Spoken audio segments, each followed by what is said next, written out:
What's up, everybody? It's Monday night, and you know what that means. It means the Stereo Joe Show. I'm your host, Jimmy James. This is our season finale of season 3. I can't believe it. Already 66 episodes in. I am so excited. We just want to thank each and every one of you for tuning in every week. We cannot thank you enough. All right, let's get started. We got a lot of guests here tonight. From Killin time, we got the guitarist and the singer, John Lewis. From the Jason Gisser band, we have none other than himself, Jason Gisser.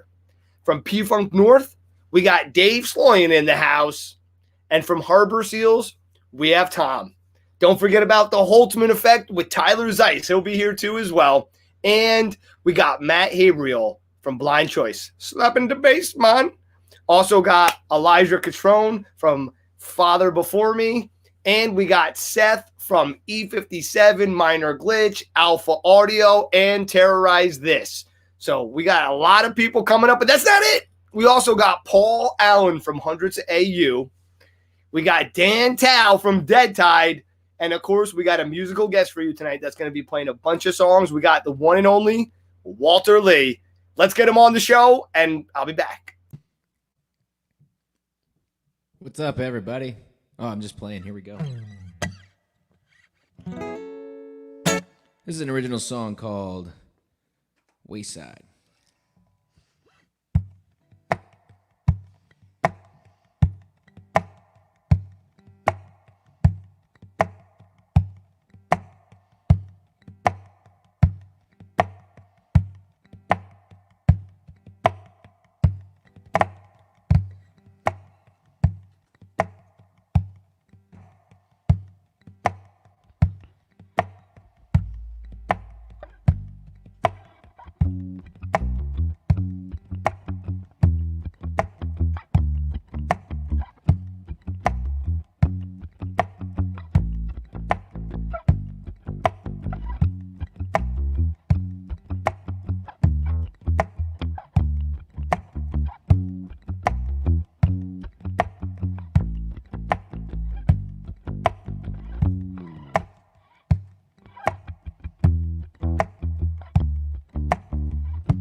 Six in the afternoon, sun's gonna set soon.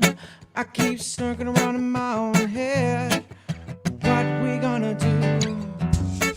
So much time that I get to spend in my room, can't let it linger on. It's time to find something to do before we've got to live like the day never ends. When the world can't seem to fit in my head, we've got so many problems with few solutions, but I won't let it stop me from changing. Whoa. Whoa.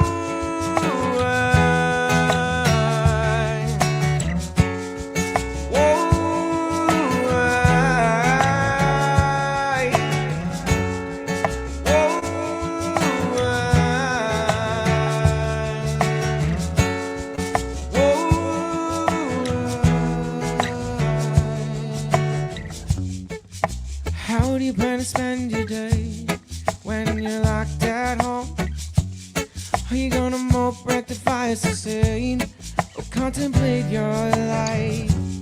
If only we could scroll away.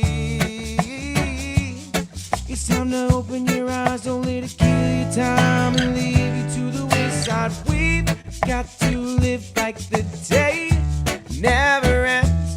When the world tries to drive you insane, we've got so many problems with few solutions, but I won't let it stop me from changing. Whoa.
Got to live like the day never ends, 'cause the world is waiting for you to smile.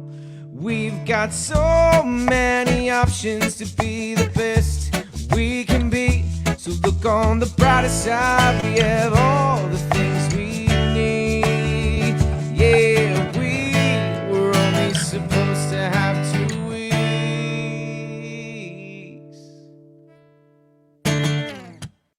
Woo! All right, that was Walter Lee from Walter Lee Music and Tracksuit Panda. Stick around. He is going to be giving you a bunch more performances tonight. All right, guys, you know what time it is. It's Nick time. Let's get Nick the Viking on the show. What's up, buddy? Dude, I was loving that performance. What a way to kick off the finale for season 3. Dude, episode 66. Can you believe it, man? I can't. It seems like just yesterday we started this show and we had the original setup and our first sets and everything. And now we're on episode 66. We've been lucky to have so many guests. And we've actually been lucky to even do some other things lately, like this past weekend. Oh, yeah. Oh, yeah. What did we do this last weekend, bro? We actually met up with one of our friends, the Metal Mistress, and went on the Metal Meltdown and did a 4-hour marathon on the radio live. Even Jimmy did a couple of live songs. So if you want to check that out, I think she has some stuff on her Facebook and we'll get something up there. But we do also want to let you guys know that we are doing a fundraiser for this show as well, because a lot of this wouldn't be possible without the support that we've had from everybody so far. And we want to continue to make the next season even bigger and better than what we've given you so far. Absolutely. Yeah, we got a GoFundMe going on right now. You can find Stereo Joe Show or just Stereo J-O. Type it in. We'll pop up. Please, any little bit is really appreciated, guys. It's going to go towards a great cause. We've been helping a lot of artists get their music out there. But we've also had some really great guests on the show, and there's been one young, awesome lady that's been helping us get these wonderful people. Let's welcome the wonderful Remy Gale to the show. What's up, Remy? Hey, what's up? Hey. All right, we got about 30 seconds, so I want to hear how the hell you're doing, Rem. How am I doing? I'm doing great. You know, packing, going to Florida tomorrow, so I'm ready to get out of Jersey for a little bit. Am I coming with you still, or what? Can you, if you can fit in my suitcase, sure. Yeah, where are we staying? Yeah, my parents' place. I'm in. I can't wait to see Sloan. We're gonna have the best time ever. But you guys have an exciting show coming up this weekend, no? Yeah, we got our first gig back, 3/13. We're playing up at Harmonies in New York. Slate Hill area, right around Middletown. You're not going to want to miss it. We're going to be killing. We're going to dedicate every song to Remy because she's so amazing. Yeah, we're there 7 to 10. So if you're in the area, stop by and hang out. All right. Well, listen, I got to run on you two. You guys are coming right back, though, so don't go anywhere. I'll see you guys in a little bit. I got to go to our first guest. Right now, we're going to be bringing on the man himself, Mr. John Lewis from the band Killin Time. Let's get him on the show. What's up, John? What's up, brother? My screen froze. Oh, you look good over here. Oh, all right, it's moving? Yeah, you're still moving on our end, so you're looking live. Well, you ain't. No, it's all good. Hey, at least we sound good. That's all that matters. Speaking of that, can I sacrifice my time and give it to, who was that, Walter Lee? Was that the guy I was just watching? Oh, yeah. Dude, that dude was good. Fucking legit. He had a nice little vibe. He had me when he Nice. started doing the soloing at the end, too. I was just like, all Dig it. right. Dig it. So I'm so glad to get you back on the show. You're Thanks one for of my having me, bro. one of my favorite New Yorkers. And let's talk about your band Killin Time. Tell audience a little bit about them. Let's see. What can I say about Killin Time? We're basically a cover band. We're peppering in some original stuff lately. And our following is amazing. Our crew is amazing. They're why we go out there. And it's just kind of, we're riding a pretty good wave right now. We got super support. We're gigging. We're blessed to have that. So we're trying to step it up a little bit, add some better stuff, some more original material, and just ride it as long as we could. Just a good time. We're high school buddies. We all went to school together. We gel. And we're just having a lot of fun doing what we're doing. And people are having fun coming out. So that's what it's all about for us, man. I always have fun seeing you guys. You do awesome songs. In fact, we pretty much just steal your whole set list. We started learning every song you guys do. You guys play such good songs. You do that one Breakfast Club song or Simple Minds, but don't forget about me. You guys. Oh, you jacked that one from us? Oh, yeah. Nick and I were like, we've got to learn that, man, because it was so fun that night. And oh, yeah. Dude, you can't go wrong with that tune, man, especially, that's kind of from the era that we all grew up. So it hits home every time. It kills. So exactly. Yeah, thanks for stealing that one. Gabrielle said it. Yay on the originals. Oh, Gabrielle's in there? Dude, why is this frozen? What do I do? Talk to me. I want to see you guys. Oh, you know what? The good news is you're still looking good this whole time. You haven't moved. You haven't froze yet on us. All right, screw it then.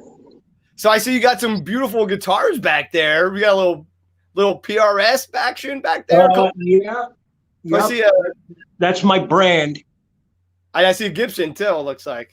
Well, it's just a Epiphone. It's my alternate tune guitar. The last one. That's for the stuff we're doing next. That's drop down. What's up, Gabrielle? By the way, she's out there. You know what I don't see? I don't see an acoustic, and you're doing an acoustic show coming up. Yeah, there's one floating over there. I got them kind of scattered all over. This acoustic thing is I've been on the fence about, but it looks again like I'm going to get some pretty good support doing it. So I'll go out there and give it a shot. That's what I used to do. That's how the whole Killin Time thing started. It was just I got bored of it doing the acoustic thing. I figured let's get a drummer and bring it up a little bit, and then Killin Time kind of just evolved. And every once in a while, you get the people that are, when are you going to do another acoustic? And just figured I'd give it a shot and see what happens, man. It's kind of its own thing. It's a totally different monster from the Killin Time loud rocking shit we do. So it'll be nice to kind of just strip it down and do something mellow. Hopefully, it'll be nice. Do you do some of the same songs, or do you have like James Taylor type ones? What do you? No James Taylor. No, big negative on that one. But no fire rain. Hey, nothing against it. Absolutely nothing against it, man. Taylor's a pimp. But it's kind of similar genre, but I don't do anything that I do with the band. I would just prefer to kind of keep it fresh and a lot more original stuff. A lot of the original stuff I have is acoustic based stuff, and a lot of people have been asking for that. So throw a couple acoustic originals out there and see if they fly. That's awesome. Any Stereo Joe covers? Dude, I can't hang with you guys, bro. You kidding me? I'm only kidding. You know, my song is super easy. I'll show you one day, and we could jam one together. But yeah, let's do it, bro. Give me like 6-7 months. I'll get the riff down. You're a friggin' beast on the guitar, bro. You are. Kidding me? Oh, thank you. I'm just trying to hang with you, man. You got that beautiful voice, and you can shred yourself. I've seen you do. I've seen you do Enter Sandman, and no, is it Wherever I May Roam? There you go. That's the one. Yeah. I do the Enter Sandman. Wait a sec. As long as I'm sober, bro. You know what it is? Every time we hang out, I'm freaking shit-faced, and it's humiliating. I can't even freaking come close to hanging with anything you do, because it's usually some kind of party atmosphere every time we've hung out. So I don't know. Maybe sometime we'll cross paths out there on a more professional level and actually be able to jam and have it be cool. Throw some riffs back and forth. I love that. And I also love when we're hanging out partying. But speaking of which, we got another person that we met. It was actually a benefit concert. It wasn't a party. But we met this other guy. I'm gonna bring him on right now. We met Jason Gisser. Jason. Hey, man. What's up? We got Jason and John on right now. That guy owes me money. That guy owes me money. No, I'm just kidding. No, I'm joking. Jason, I had to put out the full screen. John and Jimmy's real dad. I love it. Maybe I shouldn't have a beer before I do these. Oh, please do. That adds it. All right, I got to bring it on. I got to bring one more person on. I got to bring Nick the Viking in. Now it's a party. What's What's on, up, guys? Nick? It's great to see you both. And Jimmy actually had mentioned where we all met a little bit. So do you guys actually recall that show that we did? Very well. Yeah, that was up in what the heck was it? Pelea? That was over Tamaqua. Exactly. Yeah. Actually, Jimmy, you guys, I think that's the first time I actually ever met you guys. Jay, I don't know, Jay. We kind of go back, I think, sort of. Maybe not in person. I've known you a lot longer than I've known Jimmy, but I don't know. I don't even know how I know Jay, but I think that's the first time that I met the Stereo Joe guys. And been in love with you guys ever since, man. That's just freaking awesome. Feelings mutual. You guys are great. It's always a good time every time we come out. Thanks, Yeah. Nick. I think it was when I got there, or actually John I knew through, because I don't know where I came across the post, but it had something to do with maybe suicide or something like that. It was with depression or something. And I remember it was a shirt. There was a shirt, and I remember seeing the shirt, and I thought, like, man, how cool! Like, what a cool shirt. And I inquired about it, and your wife told me that she told me the story. That's all my wife. And so I ended up buying. I bought one because I thought it was a good. I don't know if it was a cause or whatever the case, but it was a good. It's a good message. And what is it? Your story's not over. I think that's what it says. Go ahead. I'm sorry. So then I wore that for a while, and then we had with the band, with the full band, we had this manager who knew Laura, and then so she had asked me to come up to do the benefit, and I was like, oh yeah, absolutely, I'll do that, and especially because I knew you were going to be there, and then I had the shirt, so I think I even wore the shirt to the benefit. I don't even know, but when I got there, I think Stereo Joe just stopped. They just ended, and I think I was you guys were just about to come on. What was that? Yeah. I was nice and sweaty. I remember when I first met you, I was like drenched head to toe. You know what I remember about that day? It was hotter than hell. In the baking sun. Baking in the sun. There was no shade or anything on. I remember that too. And the guitars were hot. But it was a great time. And honestly, you guys, you were the best thing about it. I mean, Laura's amazing as well. And it was for a great cause. But it was so nice to meet you guys. We're just missing Chrissy and Mike. Nick, where are they? They're not here tonight, but I heard they may be showing up on Saturday. Oh, yeah. You know what? They're at Harmonies too. They were at the last Killin Time gig over there. They came up and sang a song with us. And right after they sang the song, they went and talked to the manager and they booked something for April. So they'll be in there, and I'm pretty sure they'll be there this weekend for one or both of the shows that are we got going on over there this weekend. It's a good spot, man. I'm glad that you guys are hitting so close to home over there. I'm stoked to see both of you, all of you. I know Jason's going to be there Friday night, and then we're going to be there Saturday night. We're taking over. Hell yeah. Good. Take it. I'll see if I can leave something for you guys. Oh, God, that would be great. I show up there, there's like a little food dish ready or something, or no. People passed out. Just have to sweep them up. We're all good. Yeah, exactly. John, you're on duty. You're on deck that night. You might be playing guitar. You never know. You don't want that, bro. You don't want that. I'll tell you, John, you're your own worst critic. I'll be there supporting 100%. Exactly. You're your own worst critic, because I mean, I've seen you play. If I didn't see you play, I'd be like, oh, I don't think that guy's any good because he keeps telling me how bad he is. But I've seen you play. I know you're good. You're right, dude. And I get a lot of criticism about that, and a lot actually. And I don't know why I do that. I actually don't know why I do that. I think what it is I see guys that are so freaking unbelievably good. And it's just like, what the fuck am I doing, man? I'm pushing 50. And I can't, and I know it's not a competition. I know that, and it's a stupid way to think, and it's not why I do it. But it's just like, I don't know.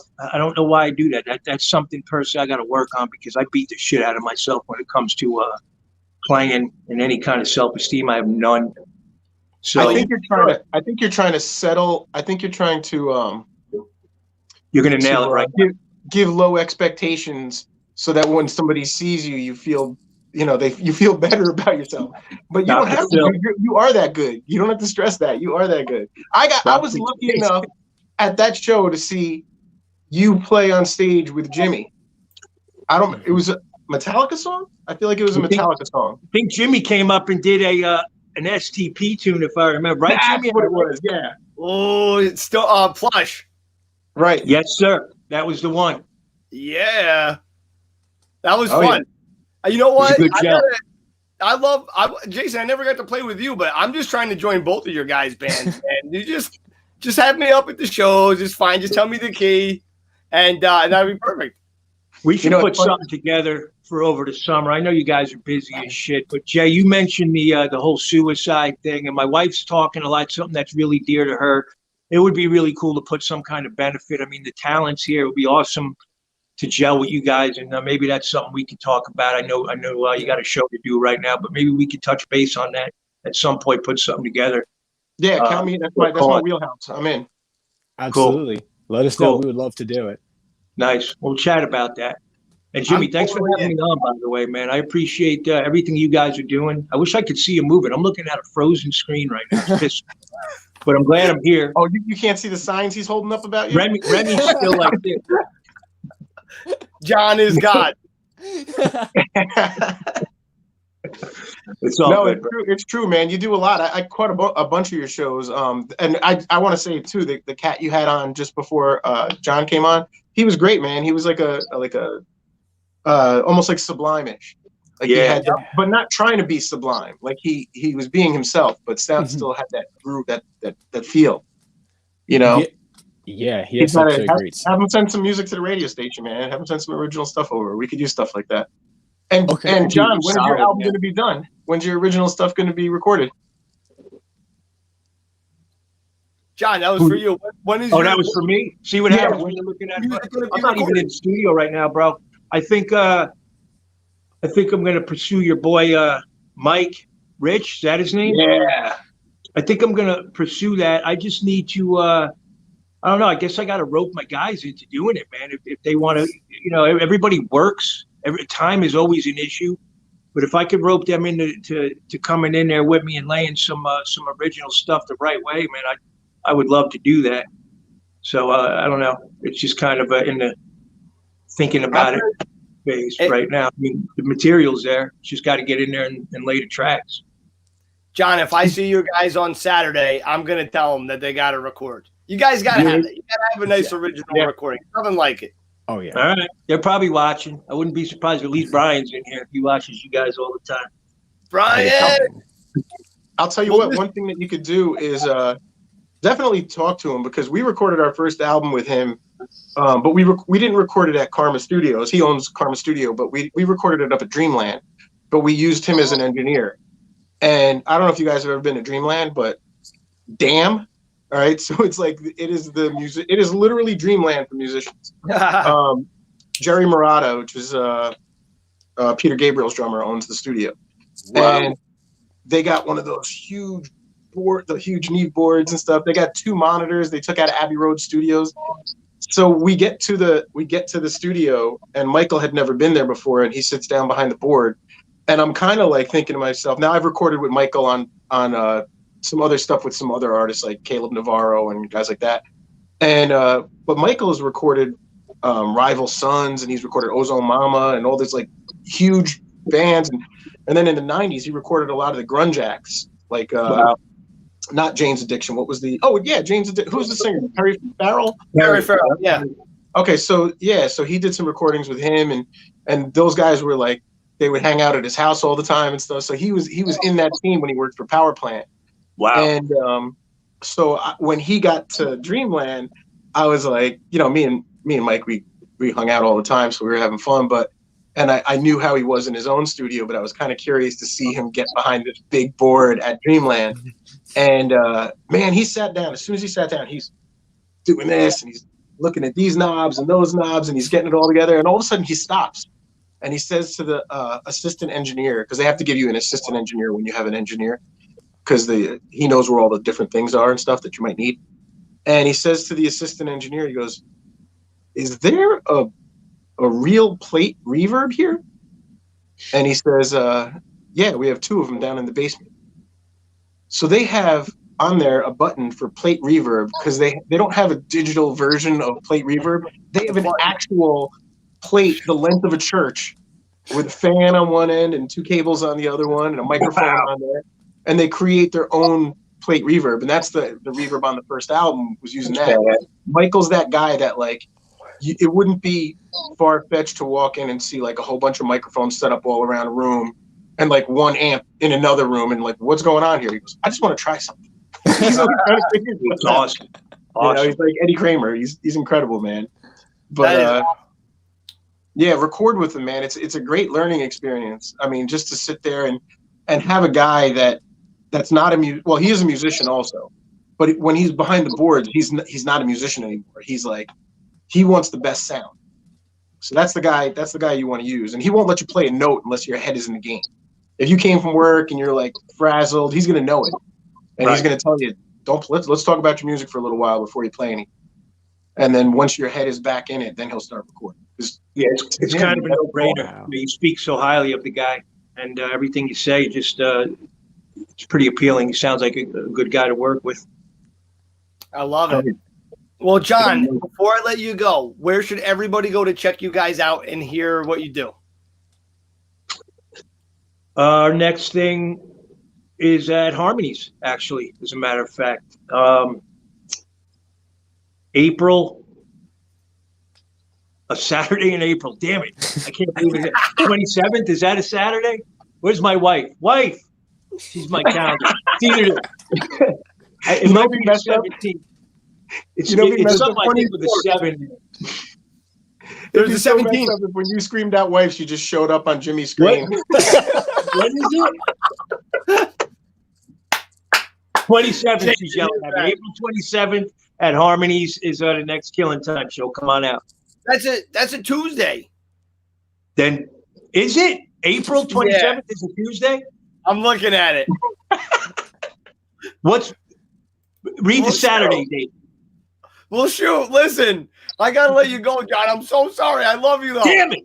It ain't that date. Don't come out on the 27th. Nothing's going on. Find him on Facebook. Yeah, go to Killin Time on Facebook. I'll put the right date on there. Lisa put April 27th. I don't know if that's right. I don't know. It's not. April 27th. Right. Don't listen to that.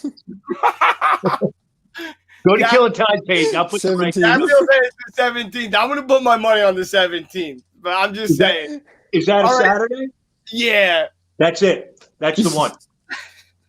All right, John. I'm gonna let you I'll go. see you guys Saturday. Jay, I'll see you Friday. I'm looking forward to it. Yeah, man. Always right. Oh, she's always right, my wife. It's the 27th. Of April? Yes. That's a Tuesday. Anyway, I'll see you guys this weekend. Thanks for having me on. Sorry for the blip. No problem. We'll see you later. Good Thanks, to see you, John. Jason, I feel bad. That's actually the end of our time too. That's all right. That's cool. Real It was quick. nice. Let's just give us a shout out to your band in the radio station. Okay, so the band is the Jason Gisser Band, and the website is just the jasongisserBand.com. We're actually writing and recording right now. So, and then the radio station, I'm in it right now. I mean, it's Soul Mouth Radio, and we play Stereo Joe. You know, when Killin Time's got their stuff going. Actually, I was just telling you before that we get quite a few requests for Ghosts and Northern Lights, which is, I think that was the two newest ones that you gave us. Yep, exactly. Really cool to vibe out to. You know, like if you're just kind of chilling out, relaxing and stuff. Those are two really cool ones to relax to. You know. Awesome. We know what we're doing. We know what we're doing. Yeah, you guys. You act like you did it before. It's great. My mom told me about it from the 60s. I just heard all about it. I never did anything, so I'm an innocent guy. But anyway, Soul Mouth Radio. Everybody go check it out. Jason Gisser Band, go check them out. Any thoughts, Dad, before I let you go? all original, all independent artists all around the world, 24/7. Just tune in. Download the free app. It's just Soul Mouth Radio. Just Google it and you can find the app for Apple or for Android and take a listen yourself. And it's just, I mean, there's such a great scene. And that's one of the things I love about your show is that it seems like a lot of things have been popping up lately for the original independent music scene. And your show is one of them. That's why we got to get together. We got to talk on how we can combine the radio station and your show and add to the scene, because I mean, man, this is a great time for original independent artists. You know, we're not fighting against the mainstream right now. You know, Amen. I love it. Right. And I definitely got to take you up on that offer, and we definitely will do something. But I appreciate you so much for coming on the show. And I'm so sorry. I feel like 15 minutes is never enough with you, but I love you, man. And I'm going to talk to you real soon. Absolutely. Be good, guys. See you later, bro. Thanks again. Yeah, later. All right. Oh, wait. I'm not supposed to add him in yet. Hold on. Hey, I'll be back. Shoot, that wasn't my fault. The thing switched on me. All right, guys. We're going back to Walter Lee. Remy, we're coming to you. Remy, I'm so sorry. I love you, Remy. We're coming right back to you next, though. Don't worry. All right. Right now, we're going to my boy, Walter Lee, doing another music. We'll be back. Sure. All right, this next song I'm doing is another original of mine. It's the newest one I wrote.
So I wrote this song at the place I work. I work at a barbershop in New Jersey.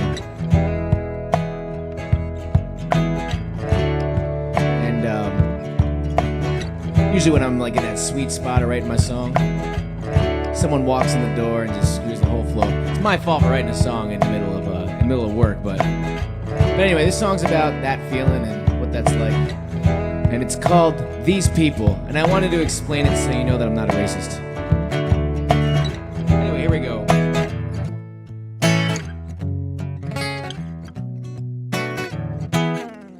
While I sit and wait for the day to end, I get little jams inside of my head that I write down just to hear how it sounds till I get distracted. 5 to 4, someone opens the door and interrupts my flow, but he didn't know that I was feeling good with all that I had written down in my notepad. I wish he could help me out, but that would be weird to have some random guy try and help me with my head, which he knows nothing about. He'll probably get scared and run away. I get so mad when I have to entertain these people, and I can't be glad until I get rid of these people. No, I won't talk back because I need these people. Yeah, I'll just sit back and talk to these people until they go away, till they go away.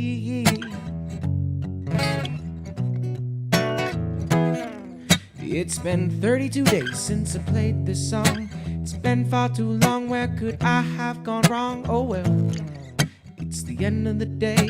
If I pack up now, I could get out early.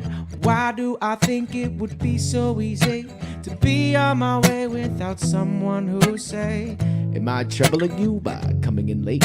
no way. But a liar, a sham I am. I wanna go home, but stuck here I am. I get so mad when I have to entertain these people.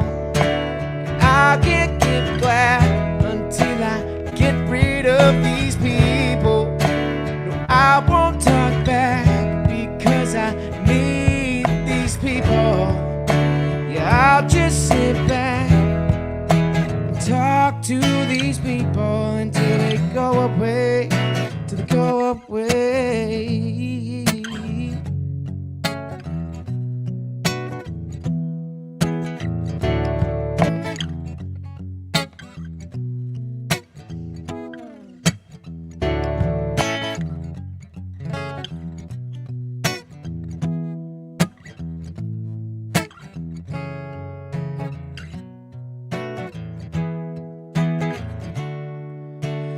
I can't get mad because I entertain these people. I keep them glad, but when they get rid of those people, no, we won't talk back. Yeah, I understand you people. Yeah, we'll just sit back and I'll sing to you people until they come around. Till they come around, till they come around, yeah, they come around, they come around, they go away. Thanks, guys. Ooh, that was Walter Lee from Walter Lee Music and Tracksuit Panda. He is a phenomenal musician. All right, we got some more guests coming up. I got them hanging out backstage. Let's welcome on Tom from Harbor Seals. What is up, my man? What's up, dude? Oh man, my hair is. Where's the Viking at? I want to see, because we're going to war. My clan and his clan. I love it. Listen, I'm gonna bring on the fiercest warrior of them all, though, Remy. Oh, she's not there. When she comes back, I'm gonna bring her on. She's got about the same length hair. So we'll be back. This is called the COVID cut. What's up, man? Yeah, what is going on, man? You were telling me a little bit of a story before. Oh, let's wait. Let's just see Remy's hair versus. Oh boy, yeah. Who wore it better? She's tough. Don't be fooled by that sweet looking baby face. No fooling. Hi, Tom. How are you? I'm doing great. How are you doing? I've got boxed wine. I couldn't be better. Franzia? Oh no. I'm a classy bitch. It's Black Box. Oh, you are classy. Hey, happy International Women's Day, guys. Yeah. Happy International Women's Day, Rem. That's today. Oh, thanks. Rem, There's you're nothing that says Happy International Women's Day more than your last guest getting yelled at by his wife about what day he's recording. And then the best part is, it turns out it was the 17th. I was loving that. It was funny. it really just made everything. That was a beautiful moment in Stereo Joe history. I know. It really was funny. Well, Tom, let's talk about you and the Harbor Seals. What's been going on with you guys? A lot of practicing, not so much recording. So I don't know if you know a fun fact about the Harbor Seals. We're all teachers in New York City. So yeah, well, we all work for the Department of Education of New York City. 2 of us are teachers. One of us is a lawyer that sues teachers to make them lose their jobs. He's the evil one of the group. This is all true. I can't make it up. So great.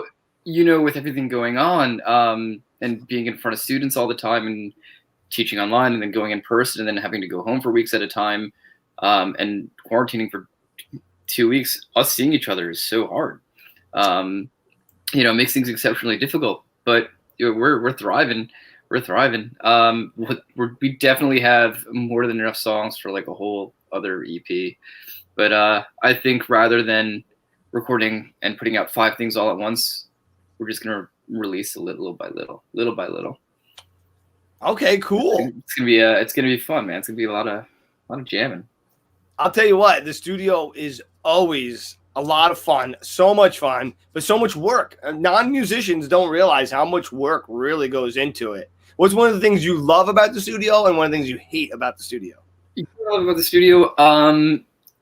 It's the one time that like I'm focusing to every instrument at the same time, because we'll play songs for months without recording them, and there's only 3 of us, and I look at the bass player, I was like, that's what the fuck you're playing there? I never knew you. That sounds so cool. You've been doing that for how many months? It's the first time I'm hearing it. This is crazy.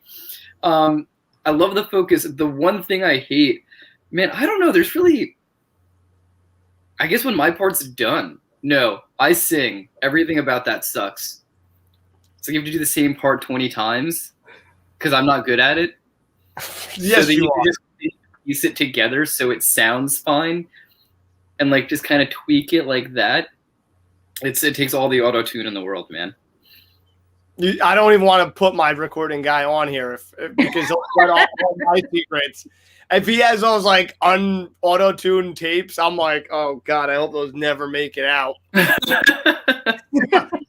No joke. I heard a Britney Spears song, not auto-tuned, and it was one of the most atrocious things I've ever heard. I was like, oh no, sing? It was really horrible. And then I saw her do like a Christmas song live in like her stairway of her house, her big mansion, because of the reverb. Horrible. She was hitting so many bad notes. I was like, what? I'm actually not that bad then. But all right, well, listen, we got another guest who's been waiting patiently in the wings. He loves hearing all about my Britney Spears story. So let's get him on the show. Dave, P-Funk North. What's up, Davy Jones? He's muted out. Oh no, he can't hear a thing. He can't hear us. He's working on things. Hey guys. Hey. Yeah, I unmuted it. What's your favorite Britney Spears song? Which one? Lucky. I don't know that one. Look it up, bro. That's a throwback. I know Toxic. Everyone knows Toxic. That's a No. What's that one where she's in the skirt? Oh, baby, baby. Hit me, baby, one more time. Blah, blah, Yeah. blah, blah, blah, I blah. personally relate the most to Not a Girl, Not Yet a Woman. That one really resonates with me on like a personal level. I feel the same, man. So, you know, I sing it every night before I go to bed. And then I cry. Yeah. Instead of Jimmy James. That song to himself. Just while I look in the mirror. I don't even know what to say right now.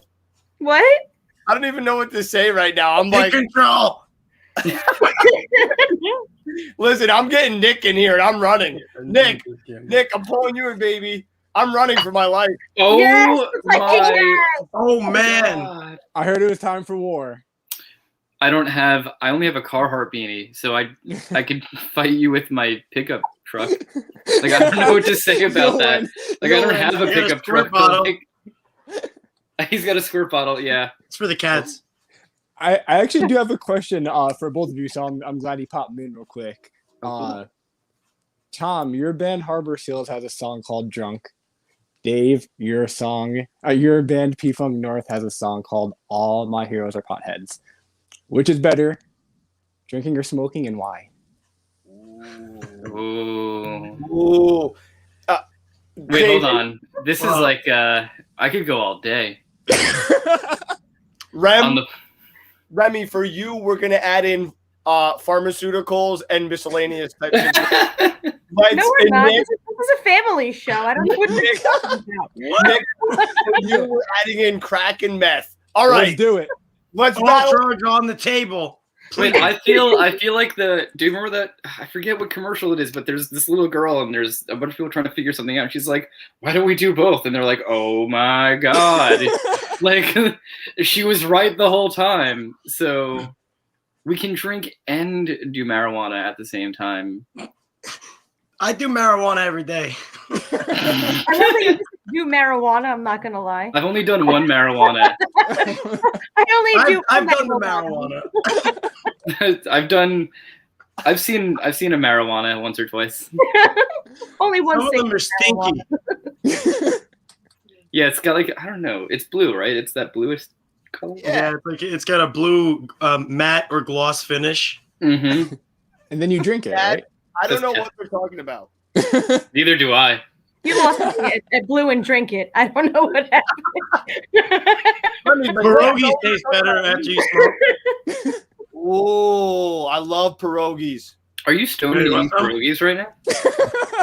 Yeah, man, keeping it classy. Because you're honestly just living the best life out of everyone right now. You're just eating it with like your hand, just like melting that pierogi. All right, I'd like to direct this back to a serious question, folks. Oh. We're gonna take it right out. We're gonna take it. What do you prefer, glass, metal, or papers? Wait, what? Glass, paper, scissors. No, glass, metal, or paper for smoking marijuana? Oh, paper. Oh, you're a paper guy. Yeah. I don't smoke. Dave, if you did smoke, how would it be? Well, we can do all of it. We can do all. At the same time. I try to do them all. No, I do like paper though.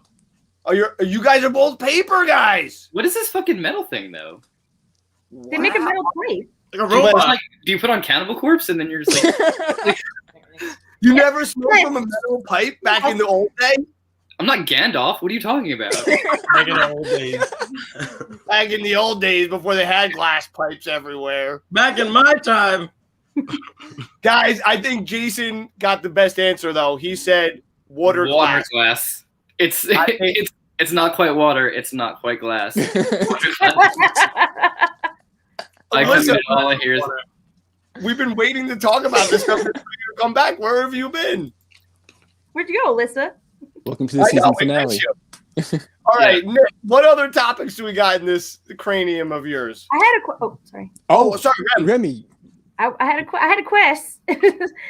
Tom, yeah, all hey. those tattoos you got going on there. Any funny stories you got about that? Any fails? Anything interesting? So, actually, my tattoo artist Connor is watching right now. My first tattoo. So no fails. So no fails. When I was 18, I got my first tattoo was a treble clef on my left calf because I'm 18, and there was a pickup truck that said free tattoos on the back of it on the side of a fucking highway. This is a true story. Sounds safe. Yeah, and hepatitis free. Thank you for asking. So I get this tattoo, and years later, I'm like, dude, I gotta get this thing like removed or covered up. So I decided to get a rooster on it, and you know, my dream was to always have a big black cock on me. and You succeeded. now I do. And Nice. it's there forever. Dream come true. Yeah. So that's my. It's not really like a funny story, but I just like to tell. It really helps me pick up women. I have a large black That's the best cock. pickup line ever. Yeah. Yeah. I got a random tattoo on the side of the road one day. I go to work in. Yeah, that was the pickup line, Remy. Not anything to do with me having a large black cock. Wow. To be fair, no one's ever said no when I ask if they wanted to see it. We want to see it. Tom, I showed it. You were I know, I'm so good. Tom, before we let you go, where should we find you and check out everything by you guys? got now jail. We're just becoming friends. Yeah. Well, go to. You know what? This is crazy. We haven't played a show in a year, and we've had more streams on Spotify than we've ever had, and more like people. No, it's unbelievable, and like we're doing so little. We are doing a phenomenal, terrible job of promoting the band and being a band, but for some people, like for some reason, like people on Instagram still message us, and people still reach out to us and listen to our music. We all have the Spotify app. If you're a musician, or if you're not a musician and you don't have a Spotify for your band, you might not know this. We could see every time you're listening to one of our songs, and it's the coolest feeling ever. We don't see like who you are. We don't know where you are, but it says like how many people per week listen to it. It says how many people are following you. So, oh, dude, that was the coolest fucking. There's that Mateo. That was awesome, man. Thank you for that. That makes me feel so good. Yeah, Tom, like and follow on Spotify. That's it. Harbor Seals. Awesome. Check it out. Check out Harbor Seals, or Tom will kill you. Him or Nick. Take your pick. They're both fighting. Whichever Viking. They're warring tribes. All right, we got to get high with Dave, so I'll catch you in a little bit, Tom. So, yeah. Dave, what's up? Yeah. I got the two potheads here for you, me and Remy. What's up? What's good? It's a pothead party. Remy smokes bricks. She just freaking like inhales that shit. I'm like, Remy, save something for me. It's gone. Yeah, that's exactly how it goes. Sharing is caring. So, Dave, we want to hear about P-Funk North. What's new with you guys? Besides all the sexiness, what else do you guys have going on? Oh, well, you know, a little of this, a little of that, a little sugar, a little spice, little naughty, a little nice, little lot of a little, circly square, squarely circle. My hands are bananas. Beware of the milky pirate. You know what I'm saying? No, but Oh, I don't know what you're saying. that's good because I don't either. No, so we're working on our brand new album, which is going to come out later this year. Very excited, full length. Recording it with Ryan at Wild House. So we've been doing that. Doing this tonight, which is a lot of fun.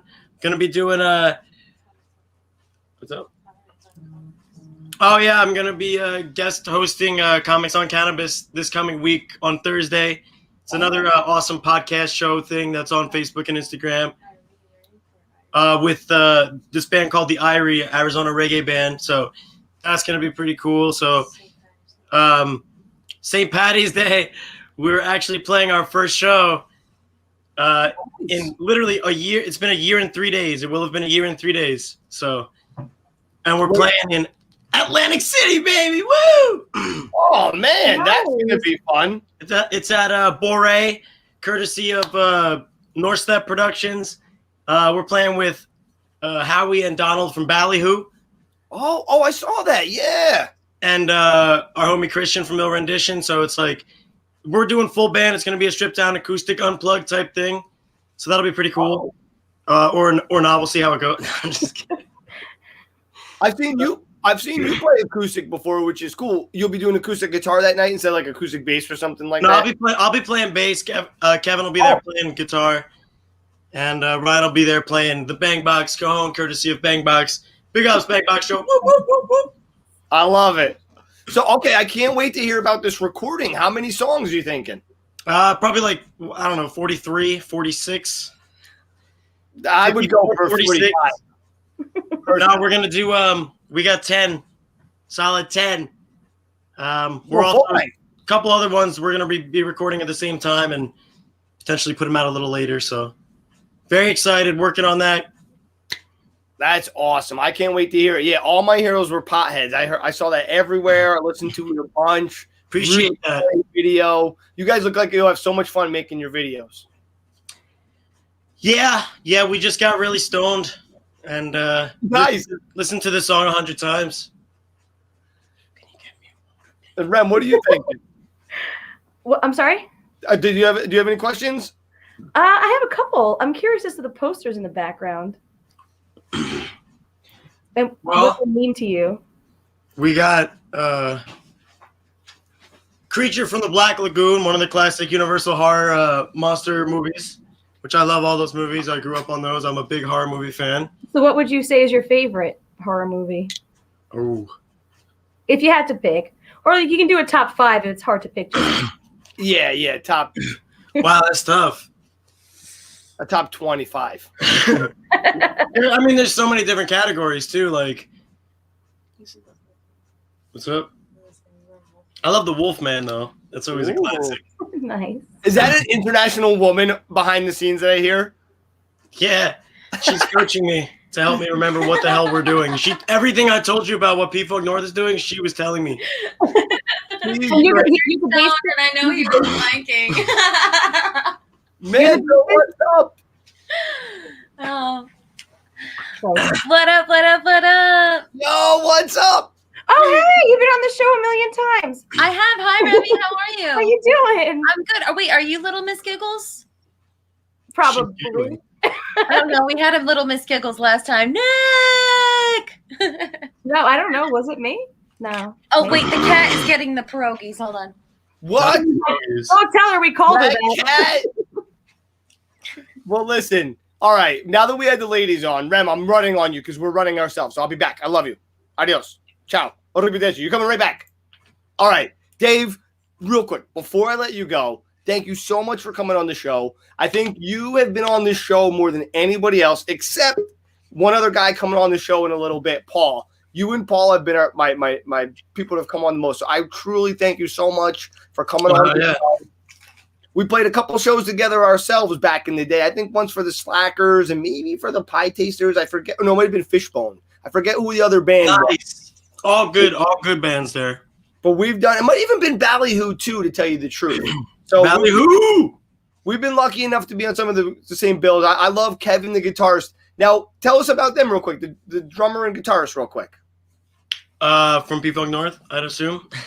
Yeah, from Big Floyd.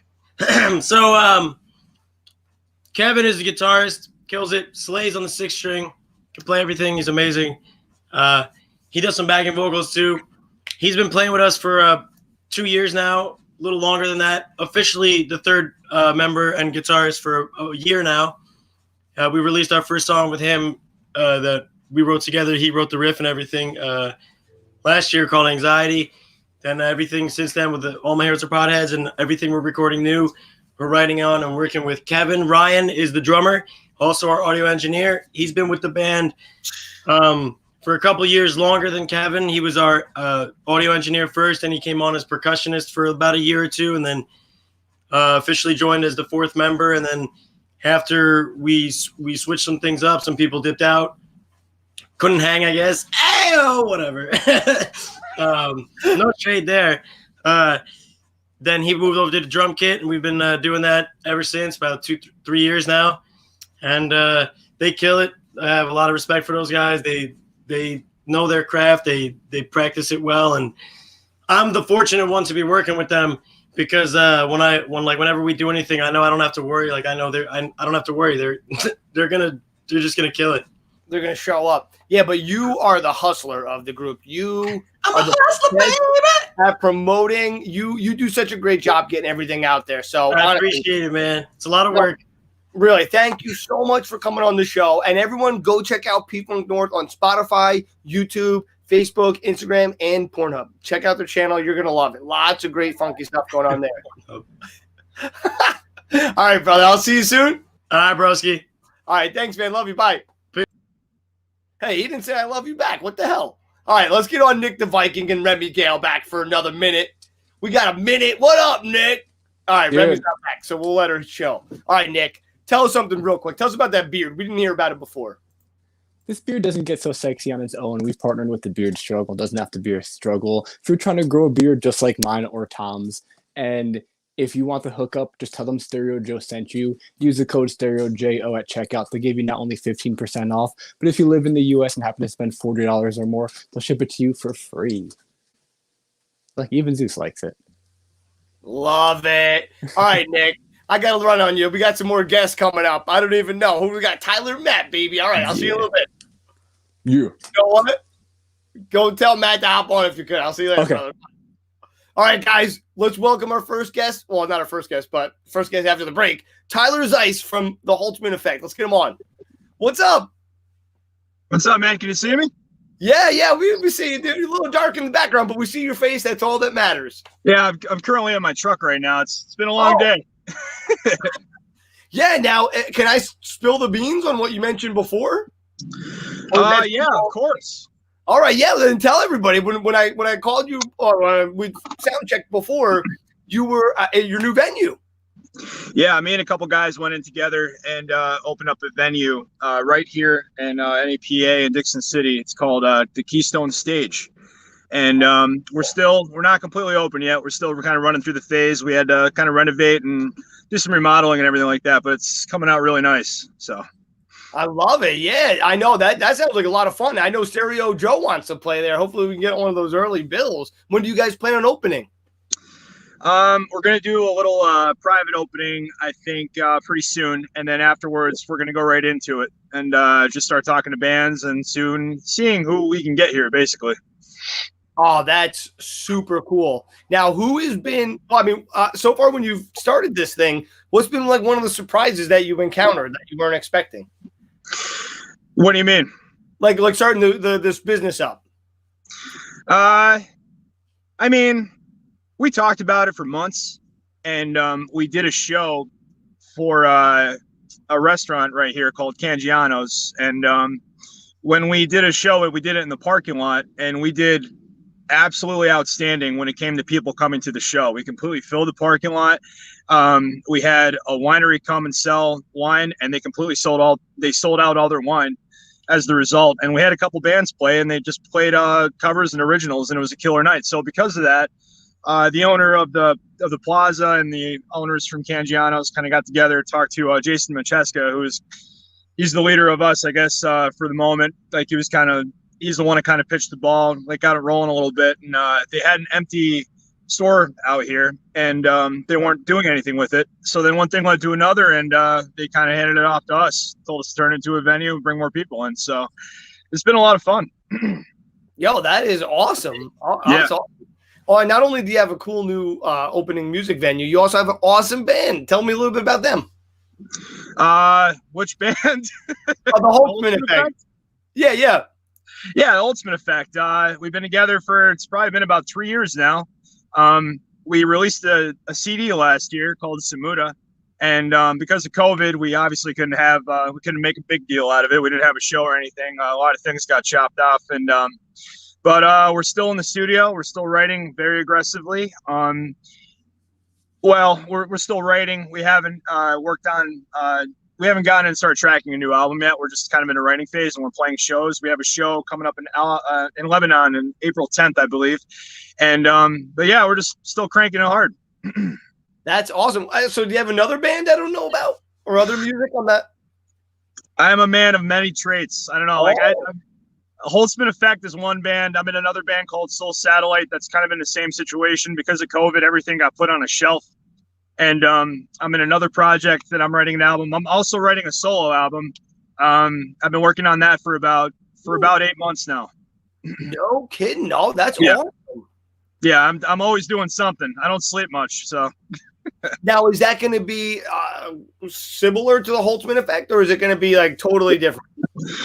So the way that I write for the Holtzmann Effect, we do a lot of timing stuff. Like I like to play with timing, and I would say Touw would be a reference, but like we like changing things around and just kind of coming up with our own sound, which we did over time.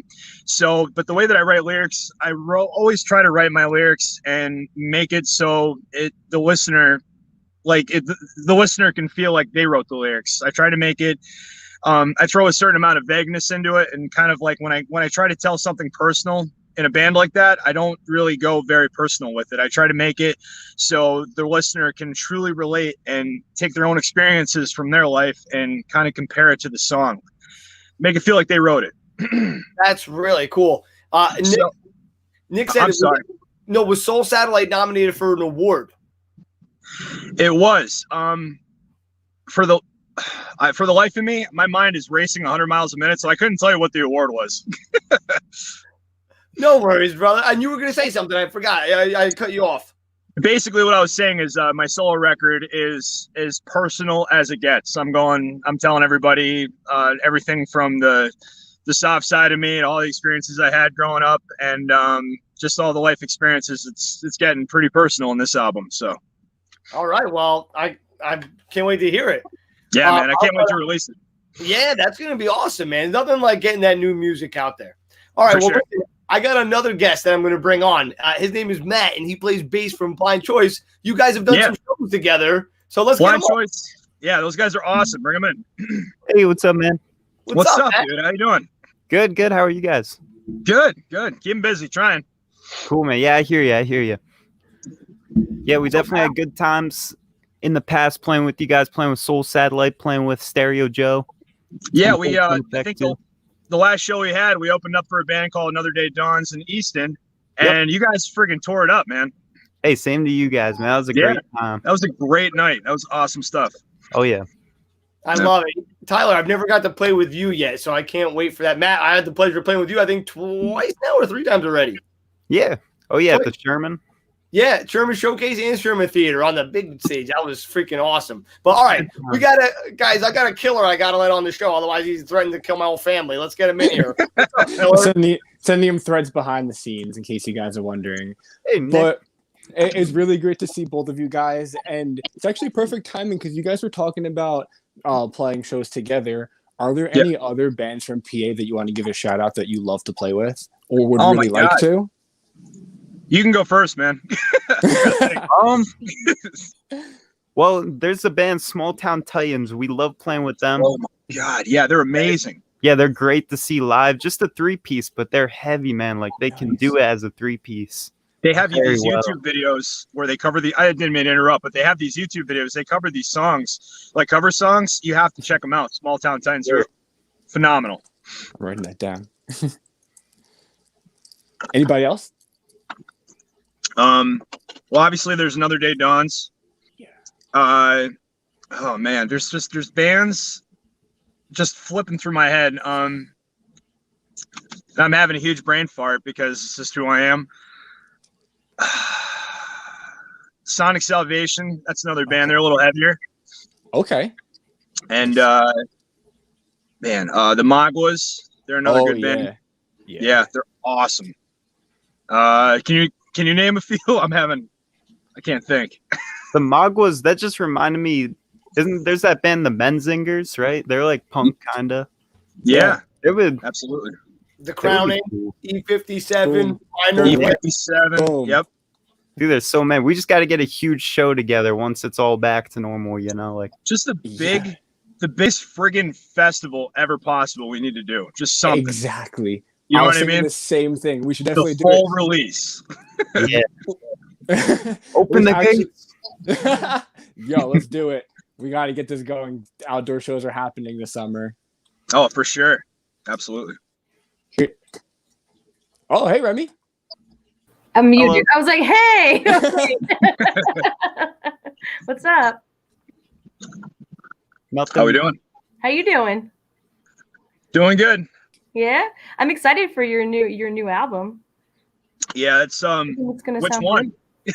The one you said you were coming up with all those personal things that you wrote. Yeah, I've written songs that never really fit in any of the bands that I've been in over the years, so I've kind of kept them on the back burner. And a guy named Will Perna started his own studio. He's the guitarist for Behind the Gray. which is another great band. I can't believe I'm gonna get my butt kicked by all these guys after I'm done with this. I swear to God. But he started his own studio, and he reached out to me because like he's learning as he's going. He's like, "You're gonna be my lab rat. We're gonna do a solo song." And it went from recording one song, and he's like, "We're gonna do a record." So okay. So the solo record of your songs? Yeah, they're all mine. He's helped me write a little bit when it came to because it was mainly supposed to be acoustic and vocals, and he's like, "Nope, that's not happening. We're gonna make this a full band record front to back." And I'm like, oh, "Okay, no stress, nothing, nothing like that whatsoever." So he's been writing bass. A guy that was in a band called Grace's Downfall and Doubting Thomas, Mark Yanish, who is a phenomenal musician, drummer, guitar. The guy's disgusting. He's writing drums for that album as well, and it's just been a huge honor. These guys have come in and pitched in to help with my album, and it's been amazing. So like, yeah, we're working on that, but it's gonna be a while till we get it going. That's awesome. And Matt, what about you guys? You did that Man in the Box video a little while back, which I absolutely loved. Do you have any new recordings or any covers that you guys are working on? Yeah, man, it's been a while. We're working on a cover right now. It should be out, honestly. We just like did it one take, like one shot on Saturday. Should be hopefully putting it out by next week or something. Maybe next week. I don't know if I probably can't say what it is. I don't know. I know. I was gonna ask you. I was like, you get you in trouble. I don't want to get in trouble, Can you give us a hint at the band? Like maybe give us a clue. Like if it was the Beatles, like I could give like some clue. I don't know. I was gonna say it sounds like. It's different. It's gonna be a different one, but I'll just say like the hint is it's not the week. Okay. Oh, I know what it is. Yeah. Okay. I'm not gonna say anything. I went for the song, but you probably know the song too. Yeah. Oh, that's really cool, actually. All right, I can't wait to hear that, Matt. I hope we didn't get you in trouble. Oh, dude, it's all good. It's all good. You did blame Nick or Remy, not me. Blame me. I'll be ready to fight for you. I'll wear that helmet. I'll send Hank after anybody that comes after me, so I'm not worried. So, since you guys are both from PA, is there a must-go-to place after a show that you love to eat? Denny's. Yeah, Denny's, man. Yeah, that's one place. I've never been to Denny's after a show. I have to try it. That's insulting. That's a tradition in Pennsylvania. If you're in a band, if you're a garage band, it doesn't matter. If you're a goth kid, Denny's is where you go at the end of the night, no matter what happens. You killed a guy, you're going to Denny's. That's how it works. For sure, man. That's great. Am I the only one getting hungry now? I mean, this is getting ridiculous. Denny's First, I had pierogies. Then I see pierogies. Dave's eating pierogies. Then these guys are talking about Denny's. Man, Nick, you're going to have to take over this show. I'm going to Taco Bell. Yeah, we need catering. What's up with this? All right. Here's a tough question. Dogs or cats? Dog. Dogs can be your friend, Yeah.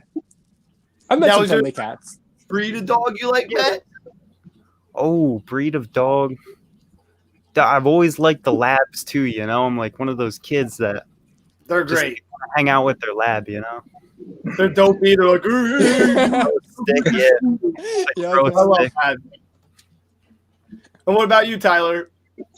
I grew up as a dog person, but I own a 21-pound cat I adopted about a year ago. His name is Moose, and I'm a huge fan of that cat.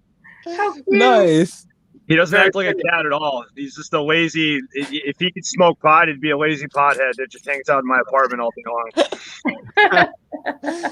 I love it. Chris said pierogies and cats. Exactly, Chris. Chris for president.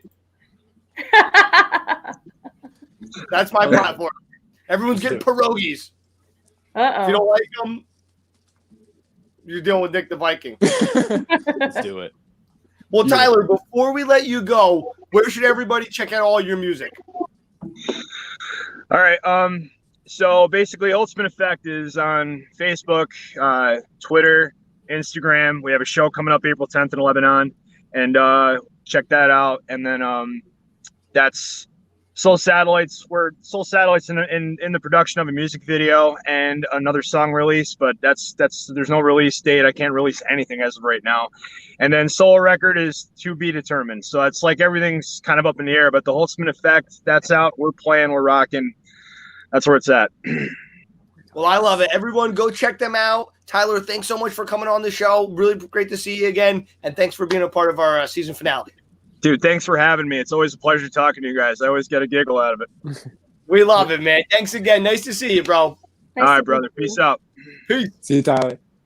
Guys, that's Tyler. He's great. He's from the Holtzmann Effect and Soul Satellite. I didn't even know that. I just learned something new. But now we have the bass player of the year, Matt Habrial. What is up, my man? I know. He's like, about Vic, or is he talking about me?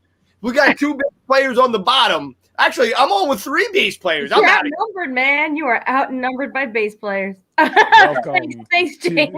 to the bass player section. Okay, Matt, who are some of your bass inspirations? Bass inspirations. I mean, I think it all started with Flea, of course.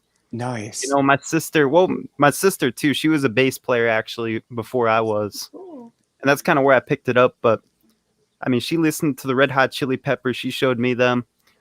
And dude, there's just nothing like it, man. His style of writing is different. He writes kind of like a trumpet player. So it has a different, which I learned recently. I read his book, you know, Acid for the Children.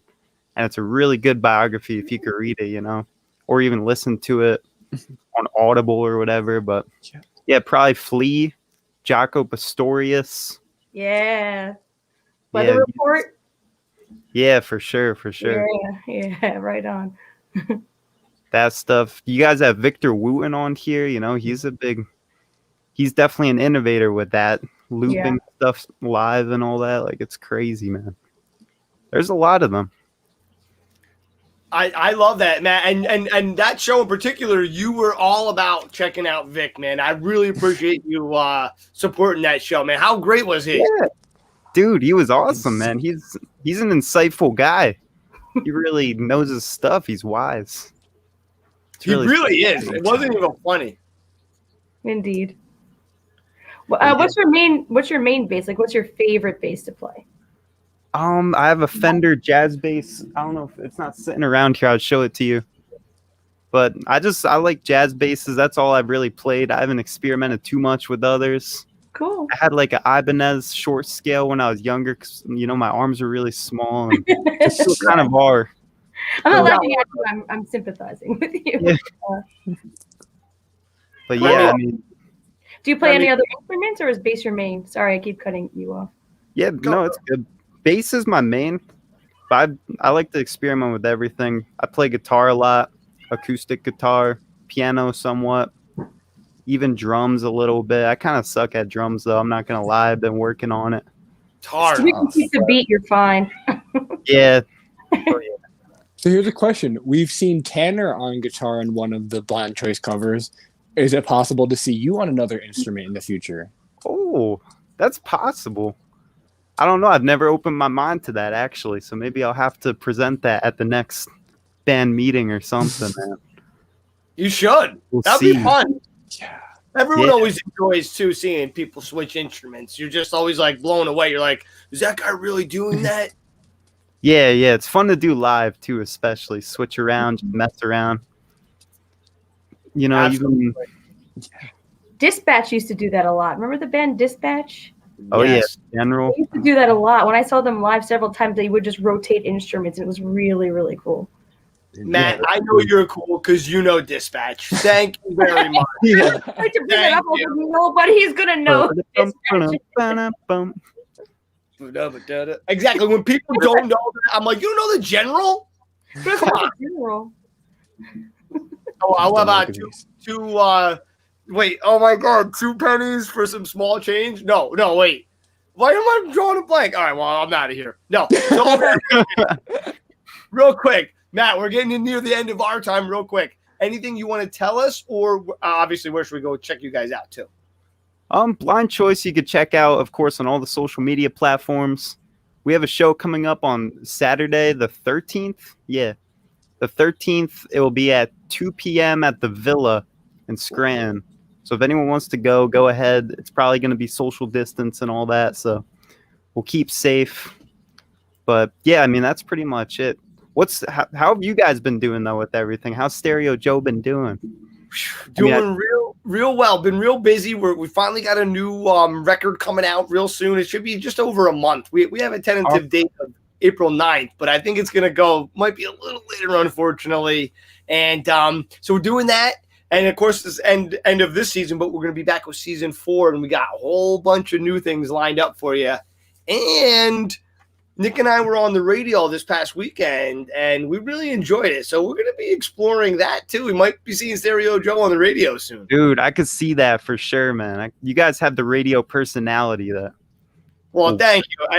Honestly, it's because we got great guests like you, so thank you. Yeah, but man. I feel bad I got to run on you, man. I didn't get it. It just went too quick. But listen, guys, check out Matt. He's in an awesome band, Blind Choice. You're going to love them. They do a lot of great upbeat punk, real energetic, really great performers. Thank you so much for coming on the show, brother. Yeah, man. Thanks for having me. All right. I'll catch you soon. All right. Peace out, guys. Peace. All right, guys. You know what time it is. It's time for Walter Lee. But check out Tyler Zeiss from the Holtzmann Effect and check out Matt Habrial from Blind Choice. Great guys. Really glad they came on the show. But let's get into Walter, baby. This fire is making me hot. I don't know about you guys, but it's hot in here. Woo!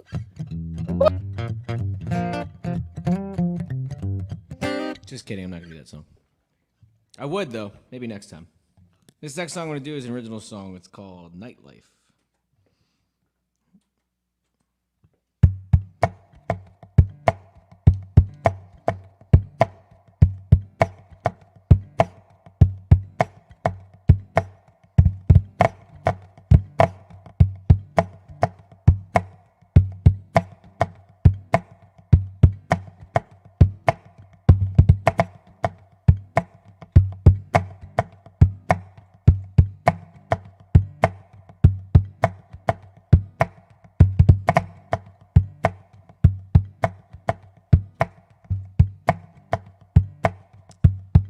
Doesn't like me today.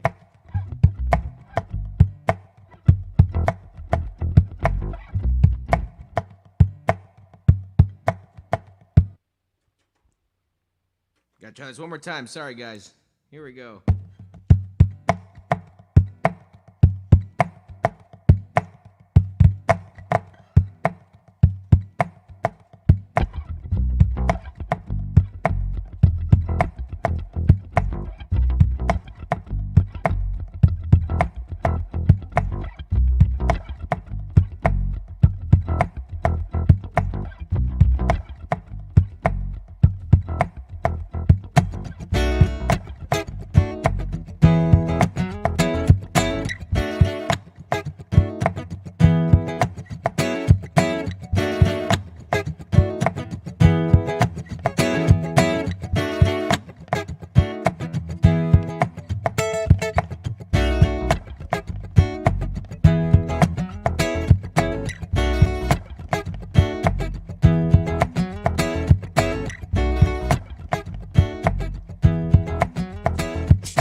You can't ask me about the daytime.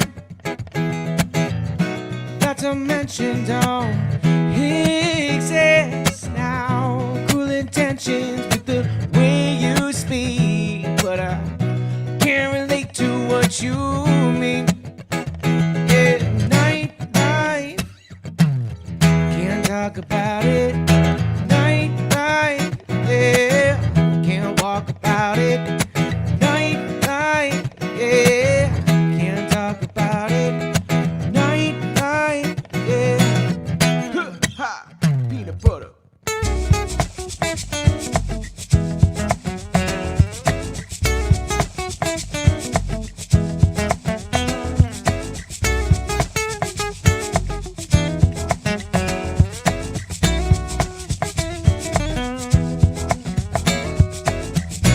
luxury in alibi.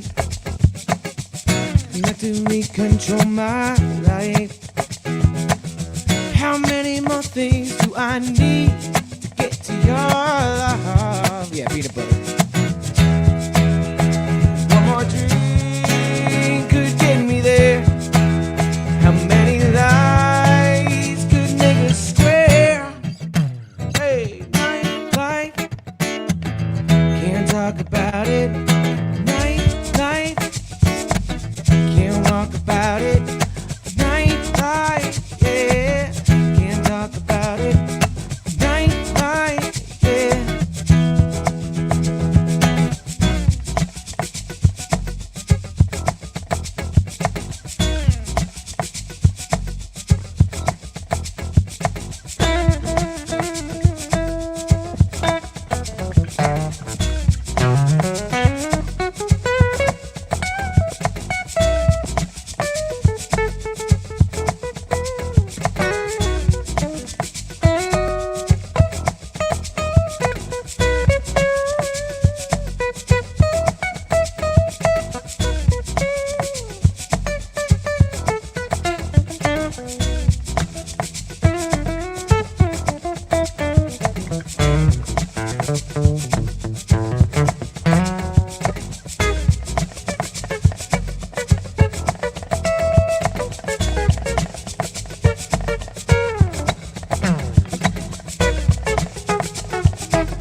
Nightlife, yeah, can't talk about it. Nightlife, yeah, can't walk about it. Nightlife, can't talk about it. Nightlife. One more drink could get me there. How many lies could make us square? Hey.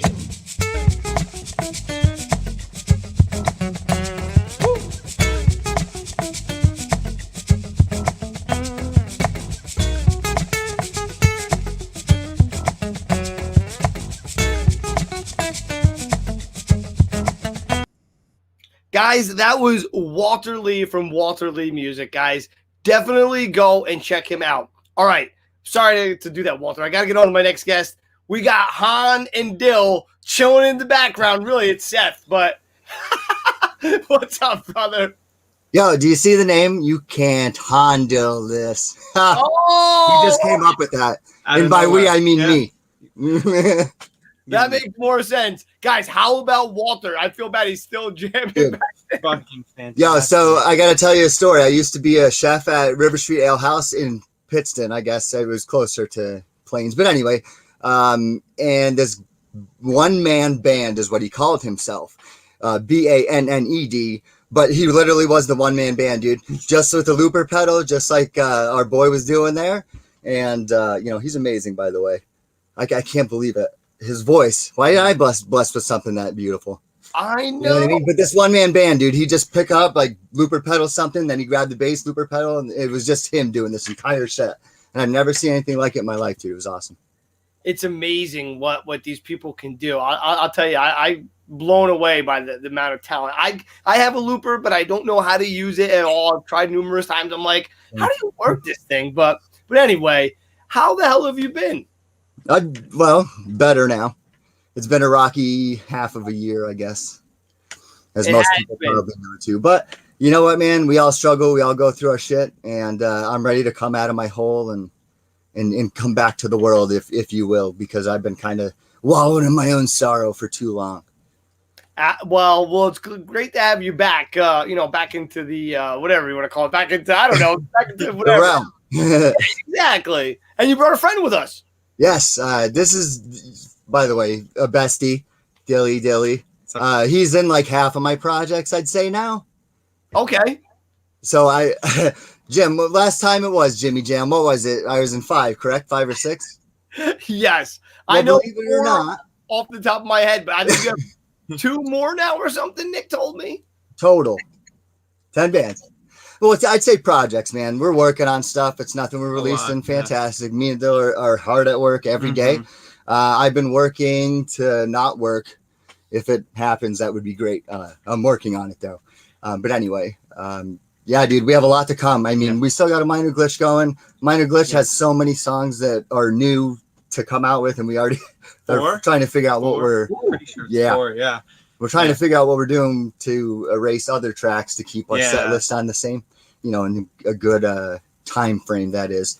Let's see, Alpha Audio. I'm sad to say to the world, but Alpha Audio is kind of, I don't know if we're done, but it's at least a break.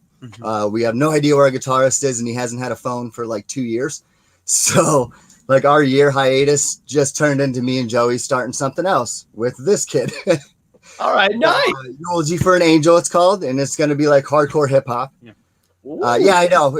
Don't worry, man. I'm going to try something. If it sucks, it's just going to end up being old school hardcore, and Joey's totally cool with that. So that's really cool, though. That's exciting. Yes, that is very exciting. We have, for those supernatural lovers out there, probably the one I'm most excited for. We have a project we're called Winchester. And it is a 7-piece hardcore band. It's a lot of us. The stage is going to be tight. 3 vocals, 2 guitars, bass, and a drummer. Dude, the Winchester reminds me of that movie Shaun of the Dead. Yeah. Nice. I don't know if you guys were fans of that. I fucking love that movie. Me too. All right, I already love the band. A 7-piece hardcore, that's going to be intense, man. Yeah. Supernatural based, like. You're going to be deaf after those shows. Yeah, probably. That means you had a good time. Yes, absolutely. Well, listen. Sorry. Hey, go ahead. I have another guest to bring in. Oh, let's do it. We got Elijah from Father Before Me. I don't think you guys have met before, but I wanted to. What up? What up, dude? What's going on? How's it going? Hold on. There we go. Woo! All right, let me bring the fabulous Nick the Viking in too. Otherwise, you get. What's up, brother? Nick, I will fight with you. I have to say, Elijah, I love the shirt. Love it. Thank you.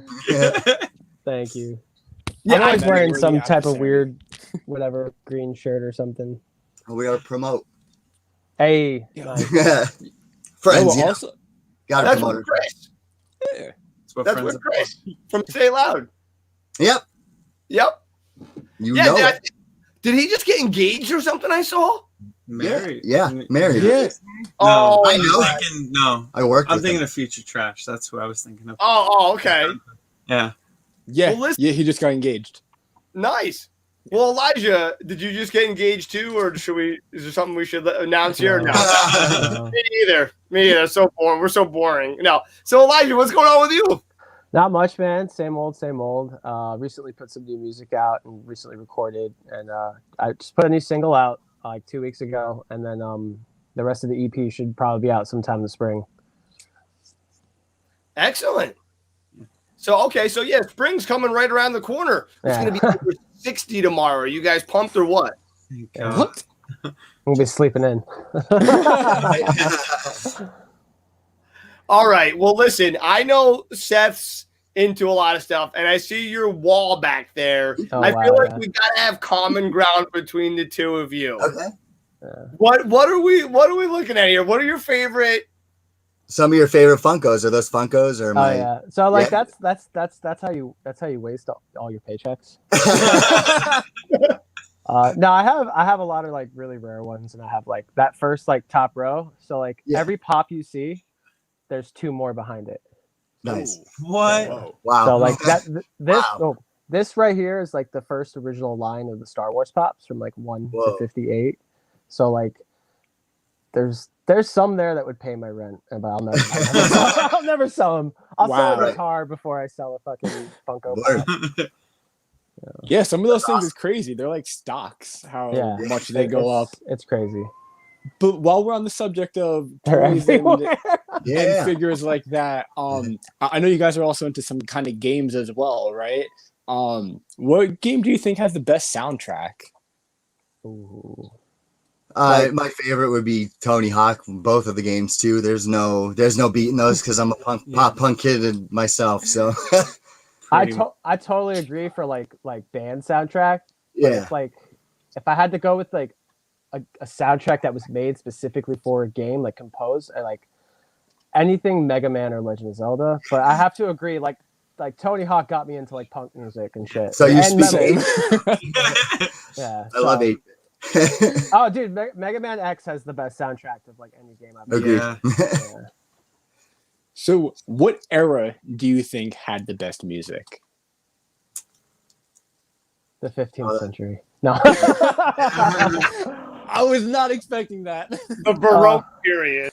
Yeah. No, man, definitely Zydeco era. Because it's still alive in my during eyes. the Wu Dynasty. The Wu-Tang Dynasty. 80s and 90s are a lot of my favorite bands, I'd say. But there's always every decade has great music that defines it. So if you had to pick your favorite 80s or 90s band, what would you pick? Ah, shit. It goes Iron for Maiden, everybody. Iron Maiden or Van Halen. Ooh. Maiden. I'd probably go with Maiden, yeah, but I'm just, GNR. I was a big fan of Zepp too. Guns N' Roses, yes, Nick. That's why we're in a band together. You don't even need. You don't even need me.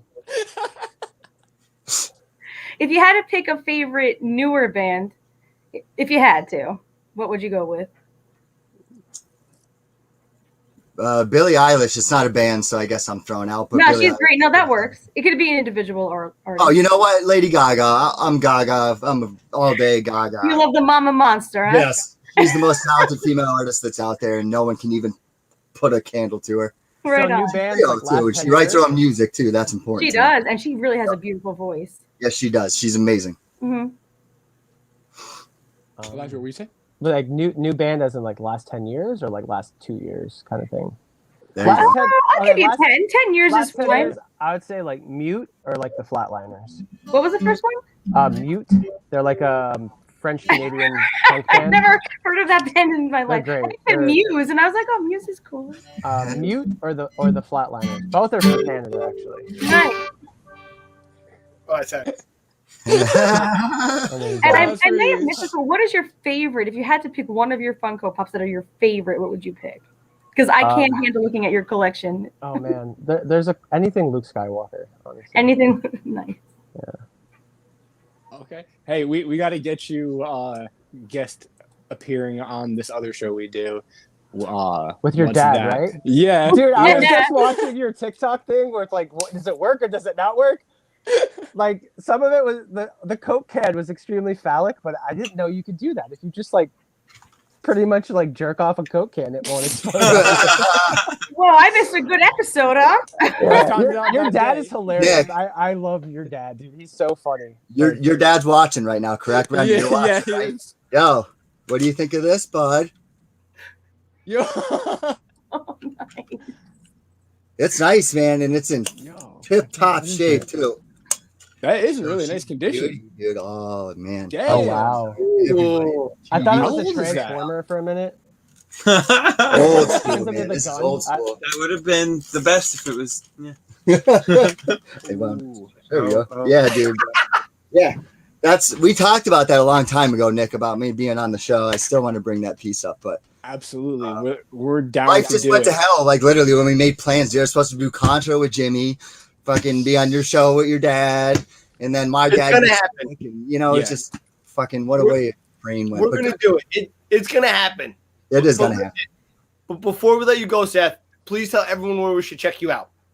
Oh man, we have so many Facebooks to call out, but I'm just gonna call out the main ones right now. Because some of them we don't even make a Facebook for yet. But a minor glitch is just / a minor glitch. Go ahead, Dill. You can take these I know over, we have Mr. Social Pathetic. Media. Pathetic. We also have. I'm drawing a blank now too. Oh, do we have Eulogy? Pop Punk, Eulogy for an Angel. I don't know if you put The it Walk aside. Away. We have too many bands, man. Everyone's probably like, what the hell are these guys talking about? But definitely a minor glitch. Pathetic. The Walk Away. We're doing a lot with the Walk Away right now, Yes. man. There's going to be an EP coming out soon. It's coming through my own studio, Planet Earth Studios. If anybody wants a good cheap rate on recording, it's only $20 an hour for some pretty good stuff. Hit me up.